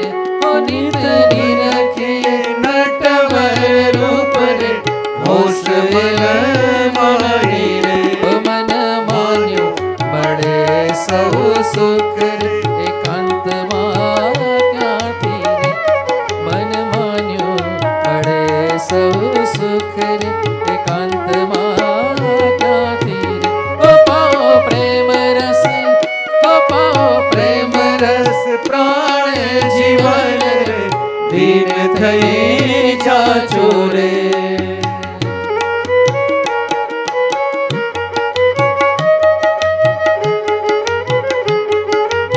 बिना लालच लो। भगवान कहते तुझे मुक्ति नहीं चाहिए तो बता, तुझे जो चाहिए सो मैं दूं, बता तुझे क्या चाहिए। और वर्णन करते हुए कहते हैं बिना लालच नु लाल मुने वाल रे अचलित आपोर। ओ बिना लालच नु लाल मुने वाल रे अचलित आपोर। विषय वासना प्रपंचनी प्रीत श्री कृष्ण मारे कापोर। विषय वासना प्रपंचनी प्रीत श्री कृष्ण मारे कापोर। हो पाओ प्रेम रस, हो पाओ प्रेम रस प्राण जीवन रे दीन थईने जाचुरे। देखो जब भगवान ने कहा बताओ तुम्हें क्या दूं, और जयराम भाई क्या मांगते, गुरदास ने क्या मांगा कि बिना लालच नु वाल कृष्ण अचल आपो रे। क्या कहा? बिना लालच वाला प्रेम, बिना लालच नु वाल वाला आटलू आपो रे। बस प्रभु और कुछ नहीं चाहिए, बस यही कामना जो प्रहलाद जी ने मांगी थी। प्रभु ने कहा बताओ क्या चाहिए, तो प्रहलाद जी ने प्रभु से इतना ही कहा प्रभु आपके दर्शन करके जो आपसे मांगे वो तो वणिक है, वो तो व्यापारी है। प्रभु मुझे आपसे नहीं, मुझे तो आपकी जरूरत है। और यहाँ दयाराम भाई वही कह रहे हैं कि बिना लालच नु वाल मने आपो रे। प्रभु आपसे जब मिलूं तो प्रभु आपसे न मांग के आपको मांगू। प्रभु प्रभु आपके अलावा और कुछ नहीं चाहिए, और आपकी सेवा करते करते भी कोई कामना मेरी नहीं है। क्योंकि जब अपन प्रभु की सेवा करते हैं ना, तो अज्ञात में मन में कामनाएं जगने लगती है, और कुछ भी हो अपन कहे, और इतनी सेवा करी प्रभु ने, ऐसा किया, इतना नाम प्रभु का ले रहे, प्रभु ऐसे कर रहे, ये लालच वाला वाल हो गया। और दयाराम भाई कह रहे हैं कि बिना लालच नु वाल वाला मने अचल आपो रे। प्रभु जिसमें आपकी सेवा करूं तो कोई उपकार कर रहा हूं ऐसे मान के नहीं, कोई सत्कार कर रहा हूं ऐसे नहीं, एक दास का धर्म होता है स्वामी की सेवा करना। और जब एक माँ अपने बच्चे को संभालती है, बच्चे को खिलाती है, बच्चे को पिलाती है, तो क्या गांव में ढंढोरा भी पीटती है? हाँ? वो कहती कि मेरा बालक है, उसकी सेवा करना ये मेरा स्वभाव है। सेवा करना जब तक अपन को लगे कि कोई सत्कार है, तब तक अपन चूक रहे हैं। सेवा करना अपन को लगे कोई पुण्य कर रहे हैं, अपन चूक रहे हैं। लेकिन सेवा जब अपना स्वभाव बन जाए, जैसे एक माँ बच्चे से उठने से पहले उठ के उसे उठाती है, जैसे बालक को खिलाती है, जैसे बालक को सुलाती है, और कहीं भी माँ के मन में ये भाव नहीं है कि मैं कोई चैरिटी कर रही हूँ। कहीं ये भाव है कि मैं चैरिटी कर रही हूँ, कि पुण्य कर रही हूँ? जैसा एक सहज प्रेम एक माँ का बालक के लिए है, इसमें कोई ये लालसा भी नहीं है कि मैं इसकी अभी सेवा करूंगी तो बड़ा होके मुझे संभालेगा, इसमें कोई कामना नहीं है। वैसा प्रेम जब मिले तब प्राप्ति हो। इसलिए अंत में दयाराम भाई कहते हैं, अनन्य सेवा अखंड सत्संग रे मनोहर मागो रे। अनन्य सेवा अखंड सत्संग रे मनोहर मागो रे।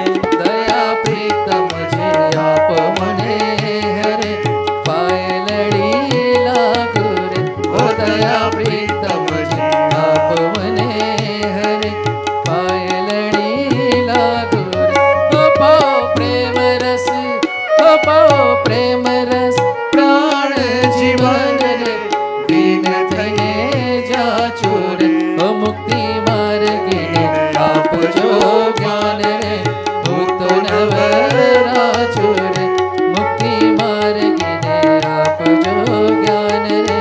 मुक्त नव राचो रे। और यही बात दयाराम भाई ने कही। और भगवान कहते हैं तुम्हें मुक्ति भी नहीं चाहिए, तुम्हें कोई फल भी नहीं चाहिए, तो बताओ चाहिए क्या? दयाराम भाई कहते हैं, अनन्य सेवा अखंड सत्संग रे मनोहर मांगो रे। प्रभु आपकी अनन्य सेवा और अखंड सत्संग, बस इसके अलावा वैष्णव और कोई कामना आपके पास नहीं करता। और ये दो वस्तु मिल जाएं और फिर कुछ पाने को बाकी नहीं रहता। दया प्रीतम जी आपो मन एटलो पाए लड़ी मांगो रे। और आपके चरणों में पड़ के मैं यही मांगता हूँ। और वही वस्तु यहाँ दयाराम भाई ने कही है कि निकड़ियो सार श्री कृष्ण नी भक्ति, सत्संग मां करवी आशक्ति। श्री पुण पुरुषोत्तम ने युगल चरणे, सर्व समर्पी ने रहवू शरणे। सर समर्पित करके उनकी शरण में रहना, उनके अधीन रहना, उनकी दृष्टि में रहना, उनकी सन्निधि में रहना, उससे बढ़कर और मुझे और कुछ नहीं चाहिए। दयाराम भाई ने भी यही कहा कि ये चार वस्तु मिल जावे तो मानो अपना जीवन एक सच्चे पथ के ऊपर आ गया, उस भक्ति के पथ पे आया है। देखो ये है भक्ति पोषण, और भक्ति का पोषण करना है। और पोषण करने के भी दो तरीके हैं, जहां भाव बढ़े वहां ले जाना, और जहां भाव घटता हो वहां से दूर करना। ये दोनों पोषण के प्रकार है ना। और दयाराम भाई इस चंद्रावड़ा के अंदर अपन को वो भी बताएंगे कि क्या करो, और संग ये भी बताएंगे कि क्या गलत अपन कर रहे हैं। सही मार्ग पे तो ले जाएंगे, लेकिन गलत मार्ग के अंदर चढ़ गए हो। देखो मैं हमेशा कहता हूं कि सत्संग है ना, सत्संग भी एक यात्रा है। क्या है? भाव से बोलो तो सही, यात्रा है। और सत्संग यदि यात्रा है तो यात्रा के कुछ नियम होते हैं, और वो नियम यदि अपन पालन न करें तो गड़बड़ होने लगती है। यात्रा, सत्संग में अपन जा रहे हो, सत्संग नित्य कर रहे हो, सेवा नित्य कर रहे हो, तो सत्संग का पहला नियम ये होता है, बोले क्या? यदि आप यात्रा में गए हो, कोई धर्मशाला में रुके हो, और सुबह फिर से यात्रा चालू 84 कोस की परिक्रमा में जाओ आप, और जल्दी जल्दी सुबह निकलना पड़ता है, क्योंकि देर हो जावे तो फिर धूप हो जावे, पैर जलने लगे। तो वहां पे हेला पाड़ते हैं कि जिसको दूर जाना हो वो जल्दी जागे। क्या कहते हैं? फिर से जरा भाव से बोलो। जिसको दूर जाना हो वो जल्दी। हमें भी जाना तो बहुत दूर है, पण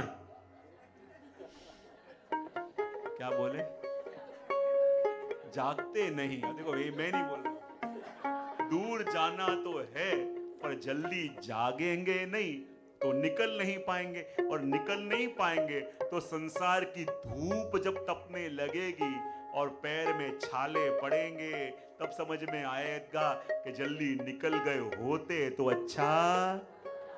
लेकिन ये समझ में कब आता है? जब पैर में छाले पड़ जावें, पैर चलना बंद कर दे, काम आना बंद कर दे, तब ये बात समझ में आती है। इसलिए कहा कि जीवन भी यात्रा है, और जिसको दूर जाना हो उसे जल्दी। और दूसरा यात्रा का नियम यह है कि यात्रा में आनंद का अनुभव तब होता है कि जिसको यात्रा का आनंद लेना हो उसे अपना सामान,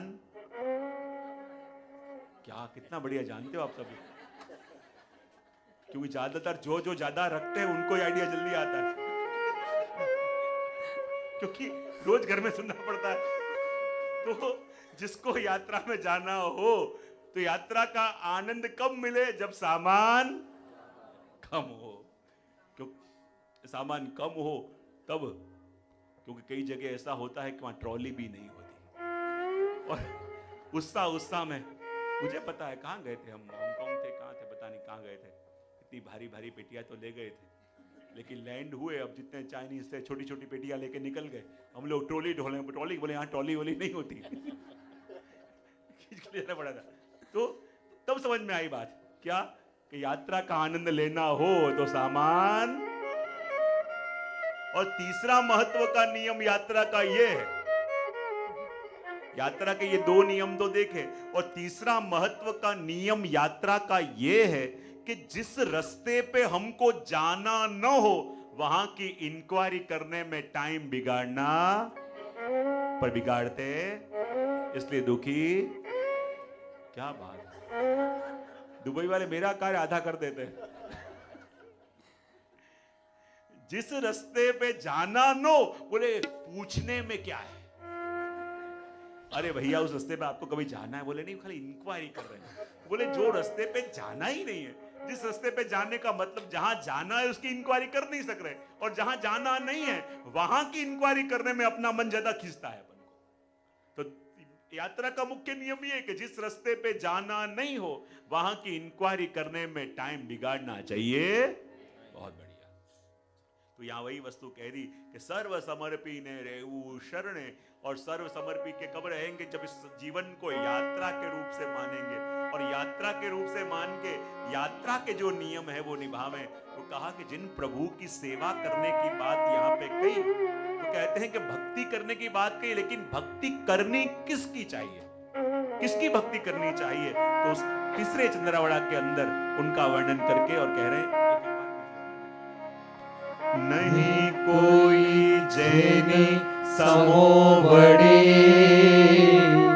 कोई ईश न जैने शीश, सर्व वस्तु थकी थई, जे कोई कहावे सर्वनाधीश, सर्वाधीश वंदे सहुजे ने, निगमन नेति नेति कहे छे ने, शेष महेश विधि श्री अगम्य, तेने कहिए पूर्ण पुरुषोत्तम, सेवो श्री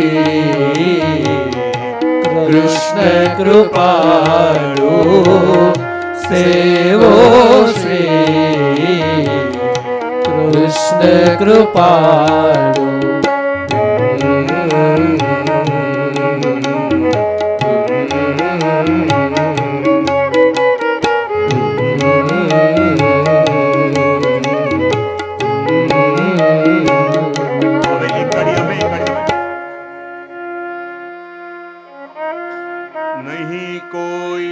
જેની સમો વળી આગળ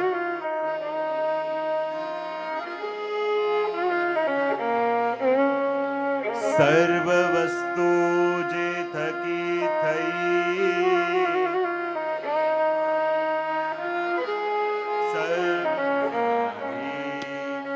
सर्वाधीश वंदे सहुजे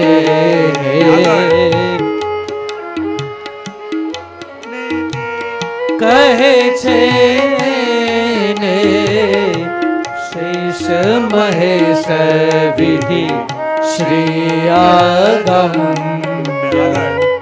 તેને કહીએ પૂર્ણ પુરુષોત્તમ સેવો શ્રી કૃષ્ણ કૃપાલુ સેવો શ્રી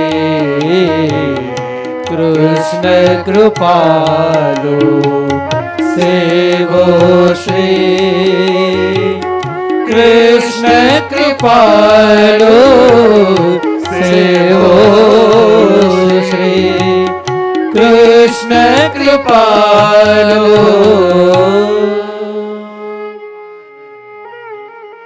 तीसरे चंद्रावड़ा के अंदर ये बताया कि जिन पूर्ण पुरुषोत्तम की भक्ति करने की मैं बात कर रहा हूं वो पूर्ण पुरुषोत्तम हैं कैसे, वो पूर्ण पुरुषोत्तम हैं कैसे.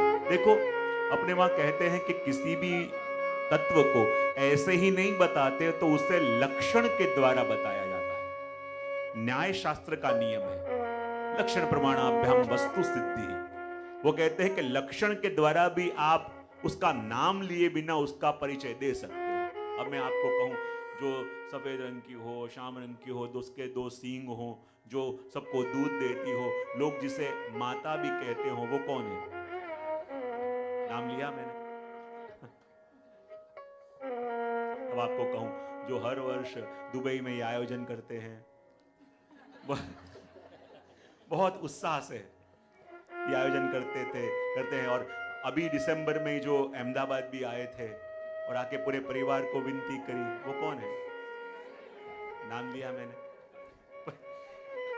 लक्षण के द्वारा, आप चिन्हों के द्वारा आप उसका परिचय दे सकते हो. तो यहां कहा कि पूर्ण पुरुषोत्तम की सेवा की बात मैं कह रहा हूं, लेकिन पूर्ण पुरुषोत्तम कैसे हैं, उनके लक्षण क्या? तो कहते हैं, कोई कहता कि हमारे प्रभु पूर्ण पुरुषोत्तम है, कोई के हमारे पूर्ण पुरुषोत्तम है. लेकिन दयाराम भाई ने कहा इतनी वस्तु जिसके अंदर घटती हो वो पूर्ण पुरुषोत्तम है. बोले कौन? तो कहा नहीं कोई जैनी समो वड़ी, कि जिसके समान और कोई नहीं, जिसके समान और कोई नहीं है. इसलिए तो भागवत में वो द्रोणधरा का प्रसंग आता है ना कि जिसने प्रभु की तपस्या करी, प्रभु प्रसन्न हुए, प्रभु ने कहा बताओ क्या चाहिए, तो दोनों ने मांगा कि प्रभु हमें तो आपके जैसा पुत्र चाहिए.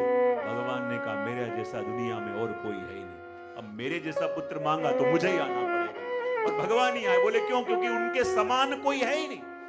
इसलिए तो भगवान को अनुपमेय कहते हैं. और अनुपमेय यानी क्या? जिसकी उपमा दी नहीं जा सकती, क्योंकि उपमा भी उसी की दी जा सकती हो कि जिसके समान दुनिया में और भी तत्व हो. जिसके समान या समकक्ष कोई हो उसकी उपमा आप किसी को दे सकते हो. लेकिन जहां उसके समान कोई है ही नहीं तो उसकी उपमा भी कोई देवे तो कैसे देवे. इसलिए कहा नहीं कोई जैनी समो वड़ी, कोई ईश न जैनेशी. उसके समान कोई न हो और उससे ऊपर कोई सत्ता भी न हो. देखो उसके ऊपर कोई सत्ता न हो इसका मतलब ये कि खुद के बनाए हुए सिद्धांत हरेक के ऊपर लागू पड़ते हैं, लेकिन भगवान स्वयं चाहें तो किसी के कर्मों के हिसाब से जो फल उसे मिलने वाला था, भगवान चाह के अपने ही बनाए हुए नियमों को बदल सकते हैं कि नहीं? हा? क्योंकि उन्हें किसी को पूछना नहीं पड़ता, उनके ऊपर कोई सत्ता नहीं है.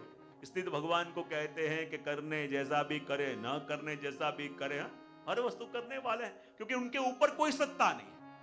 और उनके ऊपर कोई सत्ता नहीं थी। कहते हैं ना कि प्रबल प्रेम के पाले पड़ के प्रभु को नियम बदलते देखा। कहते अपने ही नियम बदल के भगवान भक्तों के कार्य को साधते हैं। इसलिए कह दिया कि उनके ऊपर कोई ईश ना हो, उनके ऊपर कोई सत्ता ना हो। और कहा सर्व वस्तु ते थकी थई, और पूरे जगत का सर्जन करने वाले जो परम तत्व हो, ये सारे जगत का सर्जन संचालन जीवों का प्रागट्य करने का जो मूल स्रोत हो, जे कोई कहावे सर्वना आधीश, और सभी के कंट्रोलर निग्रह करने वाले हों।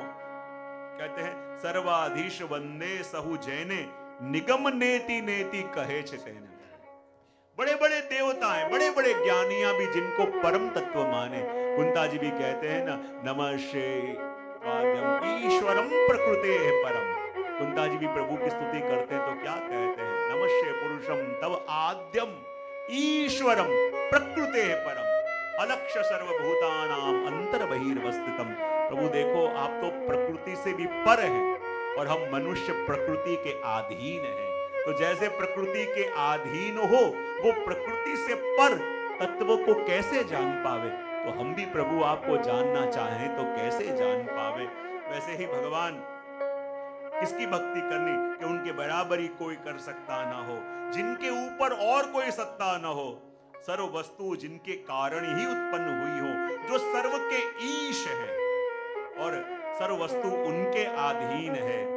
वेद भी जिसका वर्णन करना चाहे तो वो भी नेति नेति न इति, जिसका कोई अंत नहीं है, वो भी थंबित हो जावे और उनके समान कोई भी ना हो। बड़े बड़े देव भी जिसको ईश माने, ऐसे पूर्णानंद हरि तस्मात् कृष्ण एव गतिर्मम, ऐसे भगवान कृष्ण वो पूर्ण ब्रह्म है और उनकी भक्ति करना ही जीवन का साफल्य है।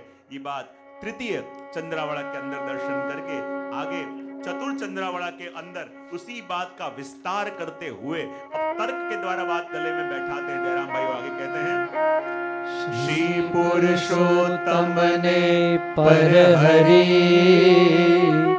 जेनो अन्य अमरे मन मोहे, ते काम दुधा मणि मुकीने, महिषी पुत्र नो पय दोहे, दोहे गाय मुकी मूढ़ पाड़ो, तरस्यो गंगा तीरे खोदे खाड़ो, तेम पूर्ण तजी अवर आराधे, मेहनत माथे पड़े कोई न लादे, सेवो श्री कृष्ण कृपालु, सेवो श्री कृष्ण कृपालु।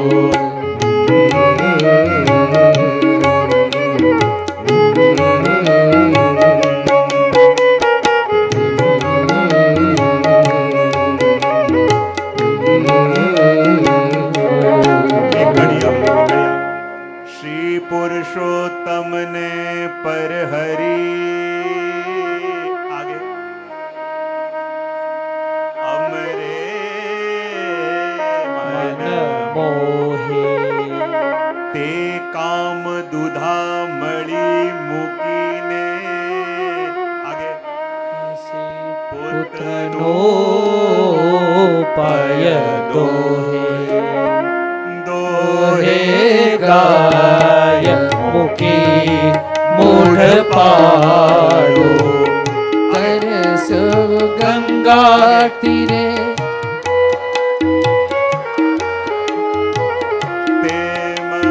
पूर्ण तजी अवर आराधे, माथे पड़े काए न लादे, सेवो श्री कृपालु सेवो श्री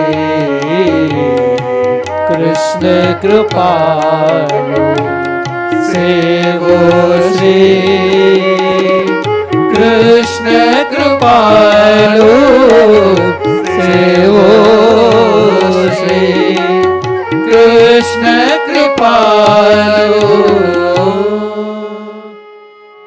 चौथे चंद्रावड़ा के अंदर यहां दयाराम भाई कह रहे हैं कि पूर्ण पुरुषोत्तम का परिचय तो दिया कि हमारे प्रभु ऐसे हैं, अब उनको छोड़ के जो अन्यत्र भटक रहे हैं, उनको छोड़ के जो अभी अन्यत्र भटक रहे हैं, तो उनके लिए दयाराम भाई क्या कहते हैं कि श्री पुरुषोत्तम ने पर हरि जैनो अन्य अमरे मन मोहे ते काम दुधा मणि मुकीने महिषी पुत्र नो पय दोहे। ऐसे पूर्ण पुरुषोत्तम जिनको सुलभ हुए हैं, ऐसे पूर्ण पुरुषोत्तम से जिनका संबंध हुआ है, ऐसे पूर्ण पुरुषोत्तम जिनको मिले हैं, और उन्हें छोड़ के यदि जो जीव अन्यत्र भटके तो उसकी दशा क्या है? तो यहाँ दयाराम भाई कह रहे हैं कि ते काम दुधा मणि मुकी महिषी पुत्र नुपय दो है। जैसे किसको घर में कामधेनु गाय मिली है, कामधेनु गाय मिली है, और कामधेनु गाय ऐसी कि जो हल फल देने वाली है, जो हर वस्तु की प्राप्ति कराने वाली है, और ऐसी कामधेनु गाय मिली है, और ऐसी कामधेनु गाय को दोना छोड़ के जो बैल को दोने जाए तो कहीं कुछ मिलने वाला नहीं है। तो कहते हैं कि ऐसे पूर्ण पुरुषोत्तम को छोड़ के अन्यत्र भटक के जो ये चाहता है कि मुझे फल प्राप्ति हो जाएगी, तो उसकी दशा कैसी है? जो गाय को छोड़ के कामधेनु गाय घर में मिली है, उसे छोड़ के बैल को दोने का प्रयत्न करे तो कभी कोई प्राप्ति होने वाली नहीं। दोहे गाय मुकी मूड पाड़ो तरस्यो गंगा तीरे खोदे छे खाड़। अब देखो, प्रभु को छोड़ के, प्रभु को भूल के ये ब्रह्म में आ गया कि इस जगत के लोगों से या जगत से मुझे सुख मिल जाएगा, तो उसकी दशा कैसी है? तो दयाराम भाई कहते कोई बहुत प्यासा व्यक्ति अजाने में गंगा तीर में आ गया। कोई ने कहा देख तू गंगा जी के तट पे खड़ा है, पानी पी ले। अब गंगा जी के तट पे वो मूर्ख को ले गए, लेकिन गंगा जी की तरफ पीट करके उल्टा खड़ा है। बोले कहां गंगा जी, मुझे तो कहीं दिख नहीं रहे। अरे तेरे पीछे गंगा जी, बोले मुझे तो कहीं दिख नहीं रहे। अब उसे प्यास लगी है, गंगा जी के तट पे खड़ा है, पीछे गंगा जी बह रहे हैं, लेकिन वो व्यक्ति कैसा? गंगा जी के तट पे खड्डा खोदने का प्रयत्न कर रहा है, शायद यहां से पानी निकले, और गंगा जी के तट पे खड्डा खोद के पानी की राह देख रहा है कि इससे मैं अपना प्यास बुझाऊं।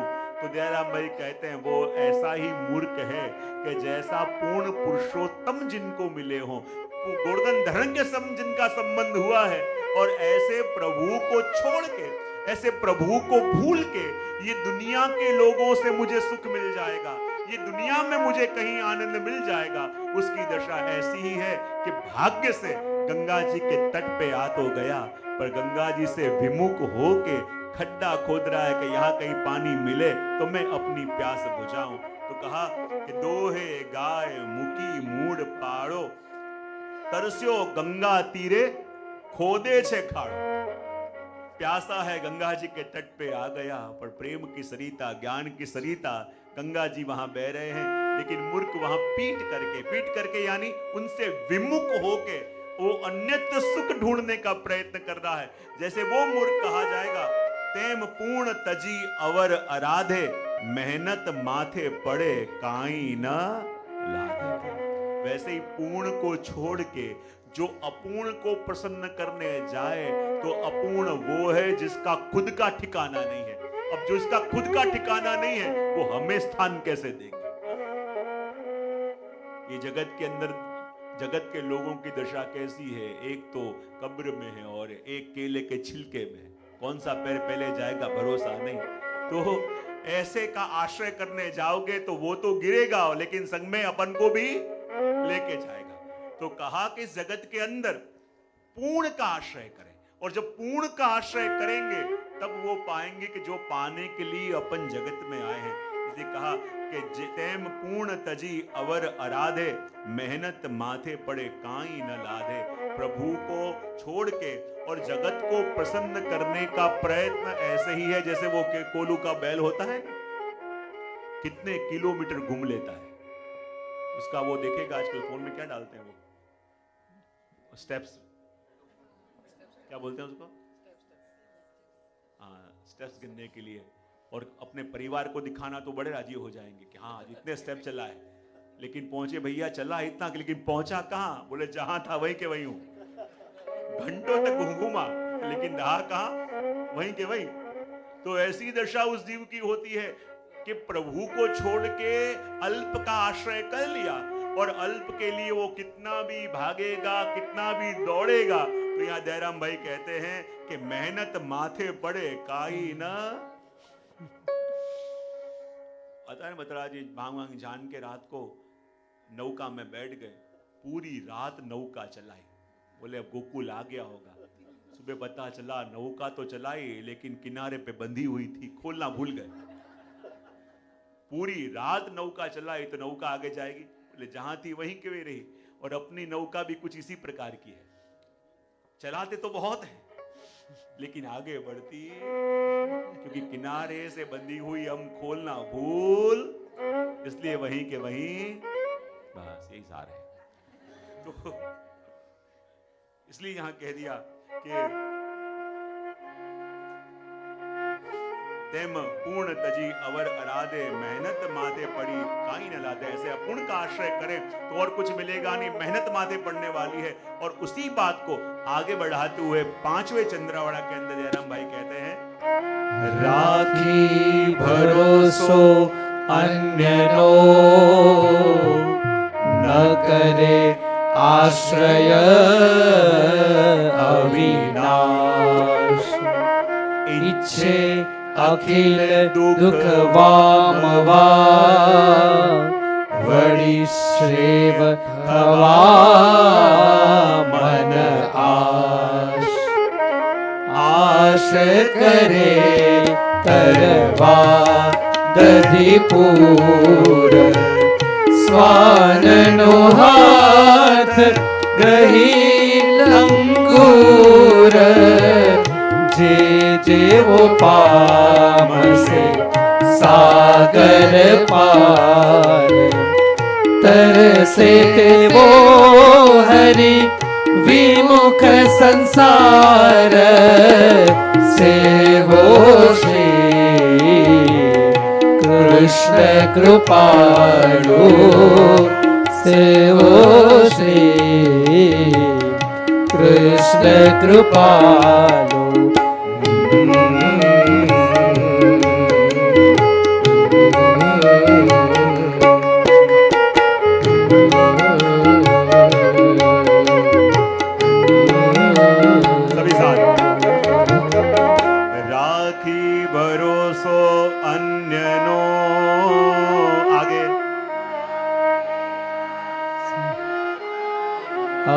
अविनाश।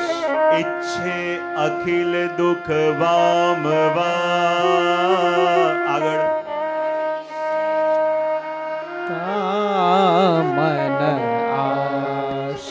आश करे तरवा दधिपूर, स्वाननु हाथ ग्रही लंगूर।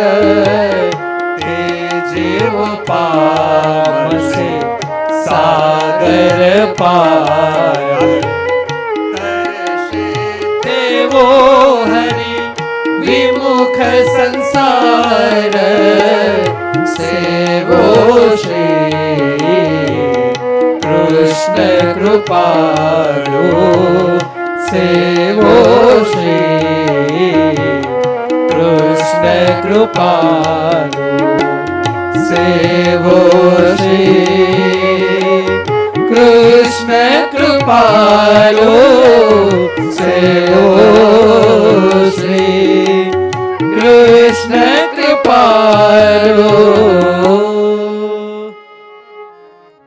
बीच में चंद्रावड़ा के अंदर उसी वस्तु को आगे बढ़ाते हुए, यानी एक कील के ऊपर एक हथौड़ी से प्रहार किया, तो दयाराम भाई को लगा अभी बराबर हथौड़ी बैठी नहीं है, कील बराबर सेट नहीं हुई, ये लोग खींच के निकाल लेंगे, तो एक और हथौड़ी मारते हैं और कहते हैं राखी भरोसो अन्यनो न करे आश्रय अविनाश, इच्छे अखिल दुख वामवा श्री थवा मन आश। दयाराम भाई क्या कह रहे हैं? राखी भरोसो अन्यनो। यदि अपनी दशा ऐसी है, और वास्तव में कुछ ऐसी है, जब भी जीवन में कोई समस्या आवे, जब भी जीवन में कोई भी तकलीफ आवे, तो सही सही बोलना, प्रभु के पास जाते हैं या अपनी कांटेक्ट लिस्ट देखते हैं? इसके पास ट्राई करते हैं, इसको ट्राई करते हैं, ये कुछ कर देगा, ये मुझे बचा देगा, ये मेरे लिए कुछ ले आएगा, वो मुझे ले आएगा। जब भी जीवन में समस्या आती है तो प्रभु अपना लास्ट ऑप्शन होते हैं। लेकिन इसलिए कई बार कहता हूं कि प्रभु को लास्ट ऑप्शन नहीं, अपनी फर्स्ट प्रायोरिटी बनाओ। सारे कांटेक्ट भी फेल हो जावे, सारे अपने भी साथ न दें, जब पक्का हो जाए अब कुछ हो सकता, तब प्रभु के शरण में जाते हैं कि मेरे तो गिरधर गोपाल। प्रभु कह रहे हैं अभी दूसरे भी थे, तीसरे भी थे, चौथे भी थे, सबने निकाला तब यहां आया है, सबने हाथ ऊपर कर दिए तब यहां आया है। तो कहते हैं राखी भरोसो अन्यनो।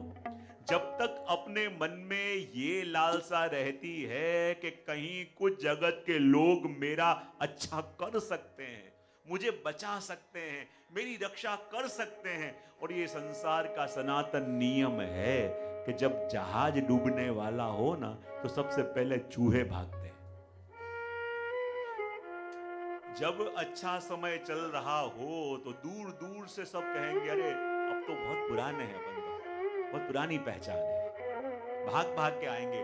लेकिन जहां समय ने पलटी बदली, तो जो निकट के हों वो भी फोन उठाना अच्छा बंद कर देंगे, और फोन उठाएंगे नहीं, फोन उठाना बंद कर देंगे।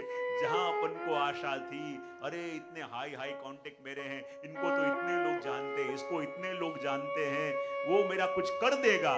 लेकिन जब तक समय अच्छा चल रहा हो तो सब तक सब अनुकूल रहते हैं, लेकिन जब प्रतिकूलता आती है तो कहते हैं उसमें अपना साया भी साथ छोड़ जाता है, तो दुनिया के लोग कहां से बताएंगे। जब अंधेरा होता है ना, तब अपनी परछाई भी साथ नहीं देती। प्रकाश है तो परछाई दिखती है, जहां अंधेरा आया तो जहां अपनी परछाई भी साथ छोड़ जावे, अपना परछाई भी ना हो, तो दुनिया की आशा क्या रखना। और इसने कह दिया कि राखी भरोसो अन्य न करे आश्रय अविनाश, और औरों के साथ अपेक्षा रख के कि कोई मेरा कुछ अच्छा कर देगा, लोगों से भरोसा करके, लोगों से अपेक्षा रख के यदि भगवान का आश्रय न किया। मैं कई बार कहता हूं कि प्रभु की सेवा करें तो कहते हैं कि टाइम नहीं मिलता, लेकिन कोई शहर के बड़े आदमी के रिसेप्शन का कार्ड आवे तो टाइम मिलता है कि नहीं? हाँ के ना? तो बोलो। बोले क्यों? कभी काम संबंध रखेंगे तो कभी काम, पर ये भाव कभी प्रभु के लिए आता है?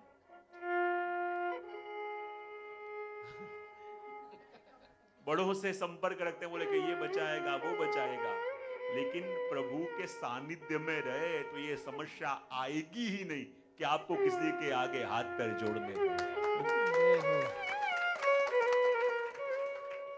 उसने कहा कि राखी भरोसो अन्य नो न करे आश्रय अविनाश, और औरों के पास अपेक्षा रख के, औरों से कामना करके, जो अविनाशी ऐसे प्रभु का आश्रय नहीं करता और ऊपर से इच्छा रखता है कि इच्छे अखिल दुख वामवा वड़ी श्रेय थवा मनाश।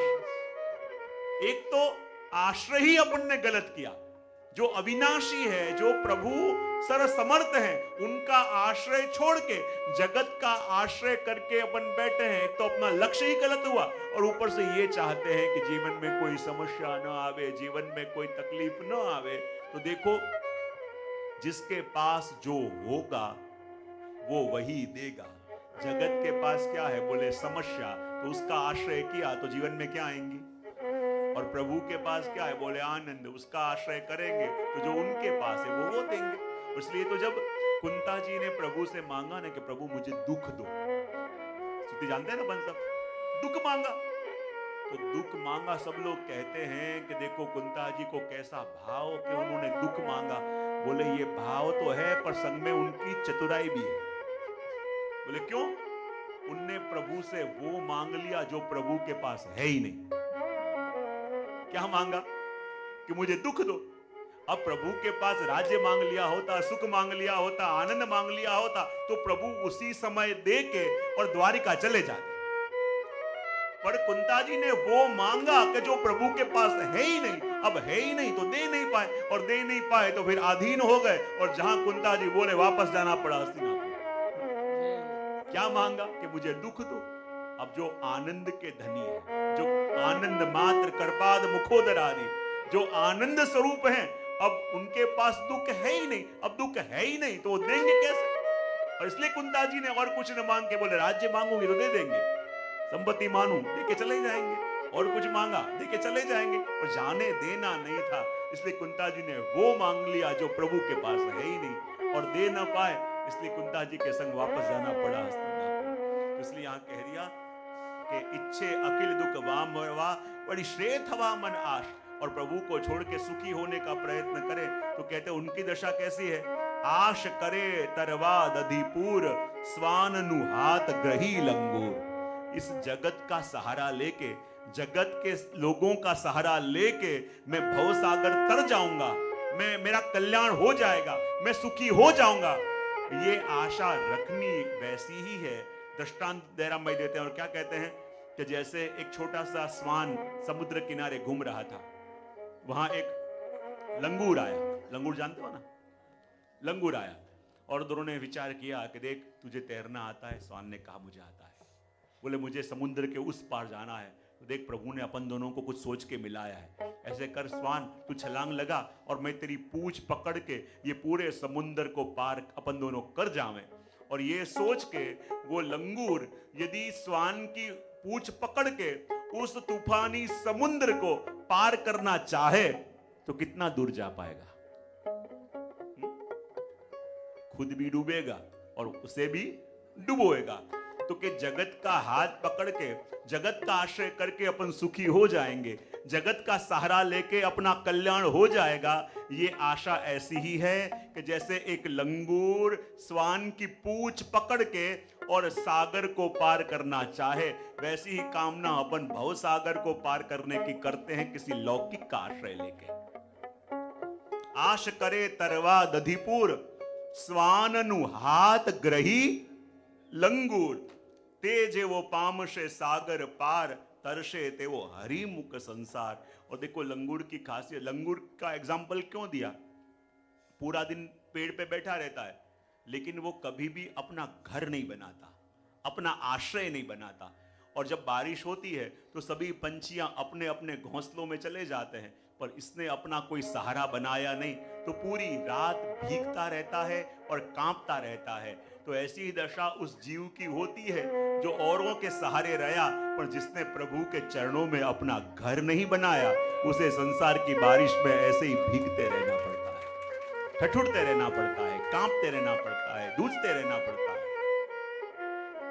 तेजे वो पामशे सागर पार, तरशे ते वो हरि विमुख संसार। और ये दृष्टांत देके दयाराम भाई अपन को बता रहे हैं कि उन प्रभु का आश्रय छोड़ के अन्यत्र भटके तो अपनी दशा क्या हो। ऐसी शोभा हमारे प्रभु की है, उस शोभा को भूल के जगत के चकाचौंध को देखने जाएं तो उससे अधिक और क्या अपनी दुर्गति हो सके। इसलिए दयाराम भाई हमारे प्रभु के स्वरूप का वर्णन भी करते हैं, कैसे प्रभु को छोड़ के कोई कहां जा सके और हमारे प्रभु की शोभा कैसी है। तो रोज अपन विराम में दयाराम भाई की रचना 11वीं इत्यादि का दर्शन करेंगे, जिसमें दयाराम भाई हमारे प्रभु के स्वरूप का वर्णन करते हुए कह रहे हैं, શોભાસલુના શ્યામની તુજોને સખી શોભાસલુના શ્યામની શોભાસલુના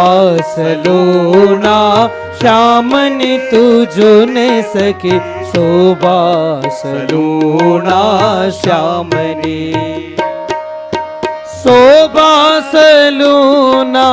શ્યામની તુજોને સખી શોભાસલુના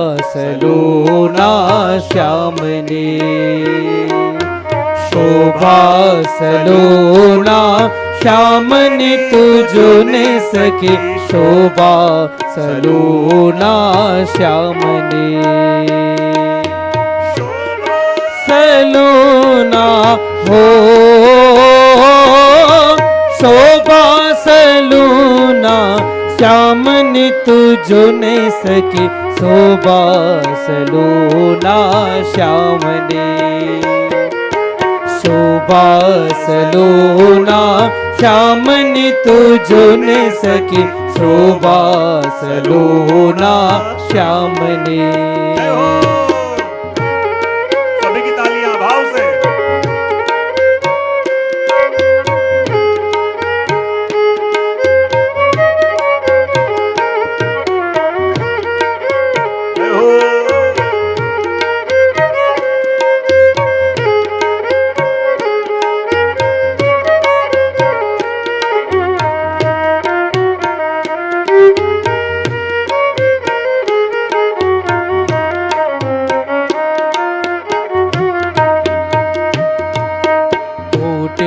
કંદર્પને લજાવે એનું મુખડું મોટી કંદર્પને લજાડે એનું મુખડું ફીકી પડે છે હો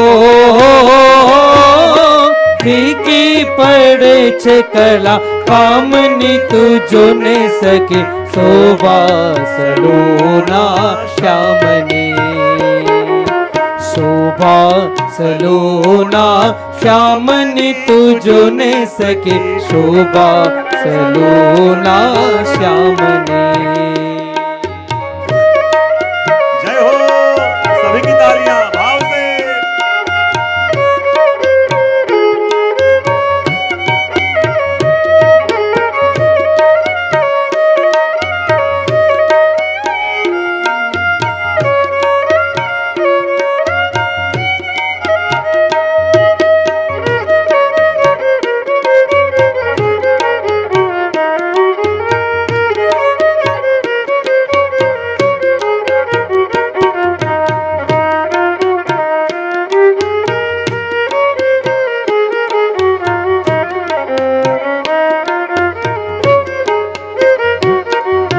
સદગુણ સાગર નટવર નાગર સદગુણ સાગર નટવર નાગર બલિહારી એ હો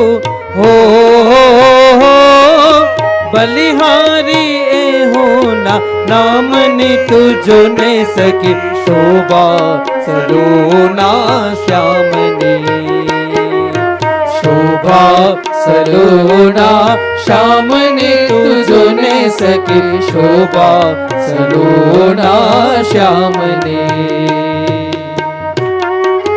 जय हो सभी की तालियां भाव से।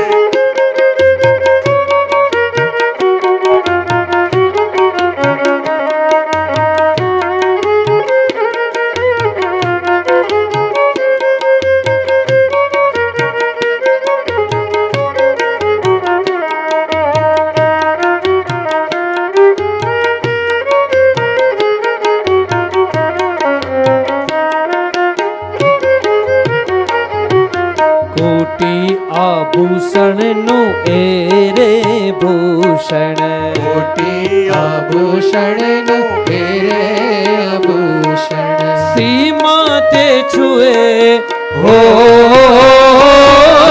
સીમા તું છે અભિરામની તુજોને સખી શોભાસલુના શ્યામની शोभा सलूणा श्यामने तुझने सखी शोभा सलूणा श्यामने शोभा सलूणा श्यामने शोभा सलूणा श्यामने तुझो ने सके शोभा सलूणा श्यामने शोभा सलूणा श्यामने तुझने सखी शोभा सलूणा श्यामने जय हो।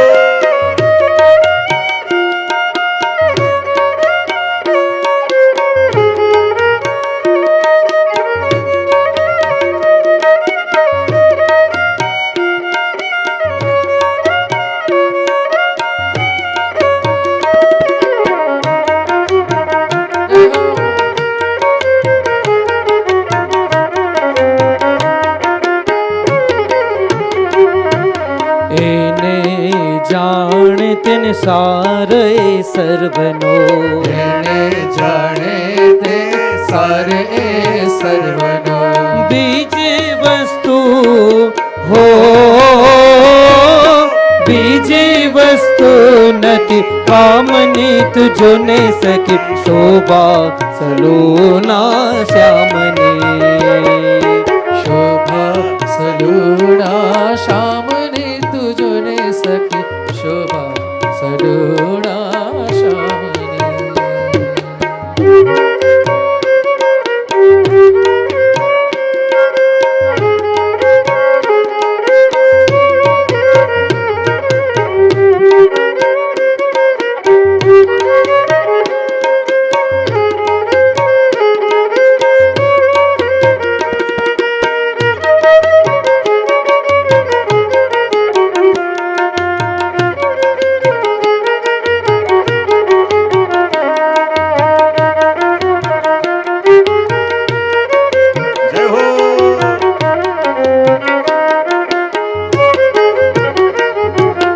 अनुपम अलबेलो आयो अति रसियो अनुपम अलबेलो अति रसियो जीवन मोड़ी हो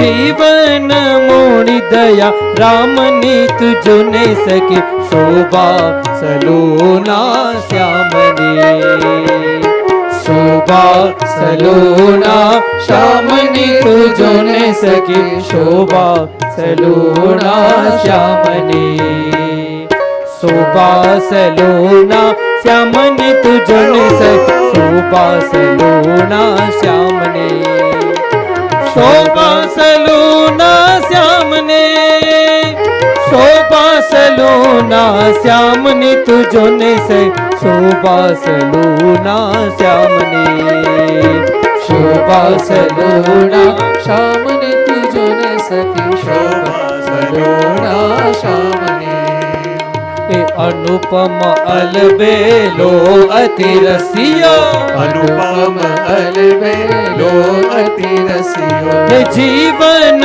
मोड़े हो जीवन मोड़ दया राम ने तुझो ने सके शोभा सलूणा श्यामने शोभा सलूणा श्यामने तुझो ने सके शोभा सलूणा श्यामने शोभा सलूणा श्यामने शोभा सलूणा श्यामने